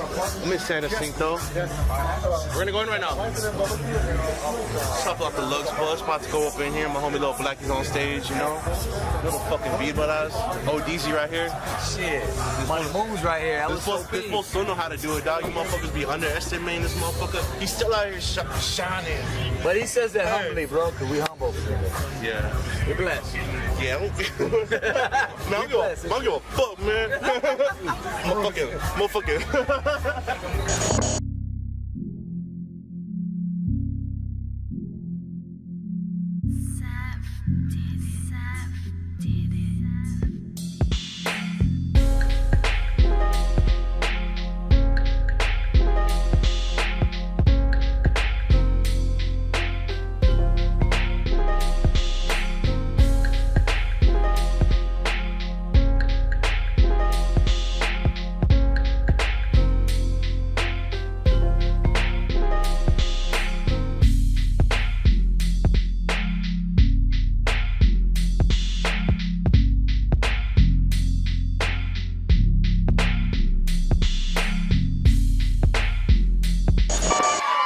Now you're probably thinking, that's an old motherfucker on stage right now. But I say no. I'm a timeless motherfucker on stage right now. You know why? Because our music has been passed down through generations. And I love when I see the youngsters singing our shit on a Sunday afternoon. So listen for me, Hector. Let that shit ride. Let's go. Fucking Real quick. Shit. Y'all make some motherfucking noise for lighter shade of brown. Hey, like, can y'all make these motherfuckers sing that shit one more time? Ooh, chillin'. Just kicking it. Hey, wait, hold on. I need y'all motherfuckers to sing this shit for these motherfuckers. Real shit. We was chilling in the park. Just waiting for the sun to. Come on, we did this shit for the video. Yeah. Said it was me, Shiro, and the homie. That's some true motherfuckers right here. Salacito, make some motherfucking noise! Man, I need y'all to make some motherfucking noise and shit for the homies. Lighter shade of brown.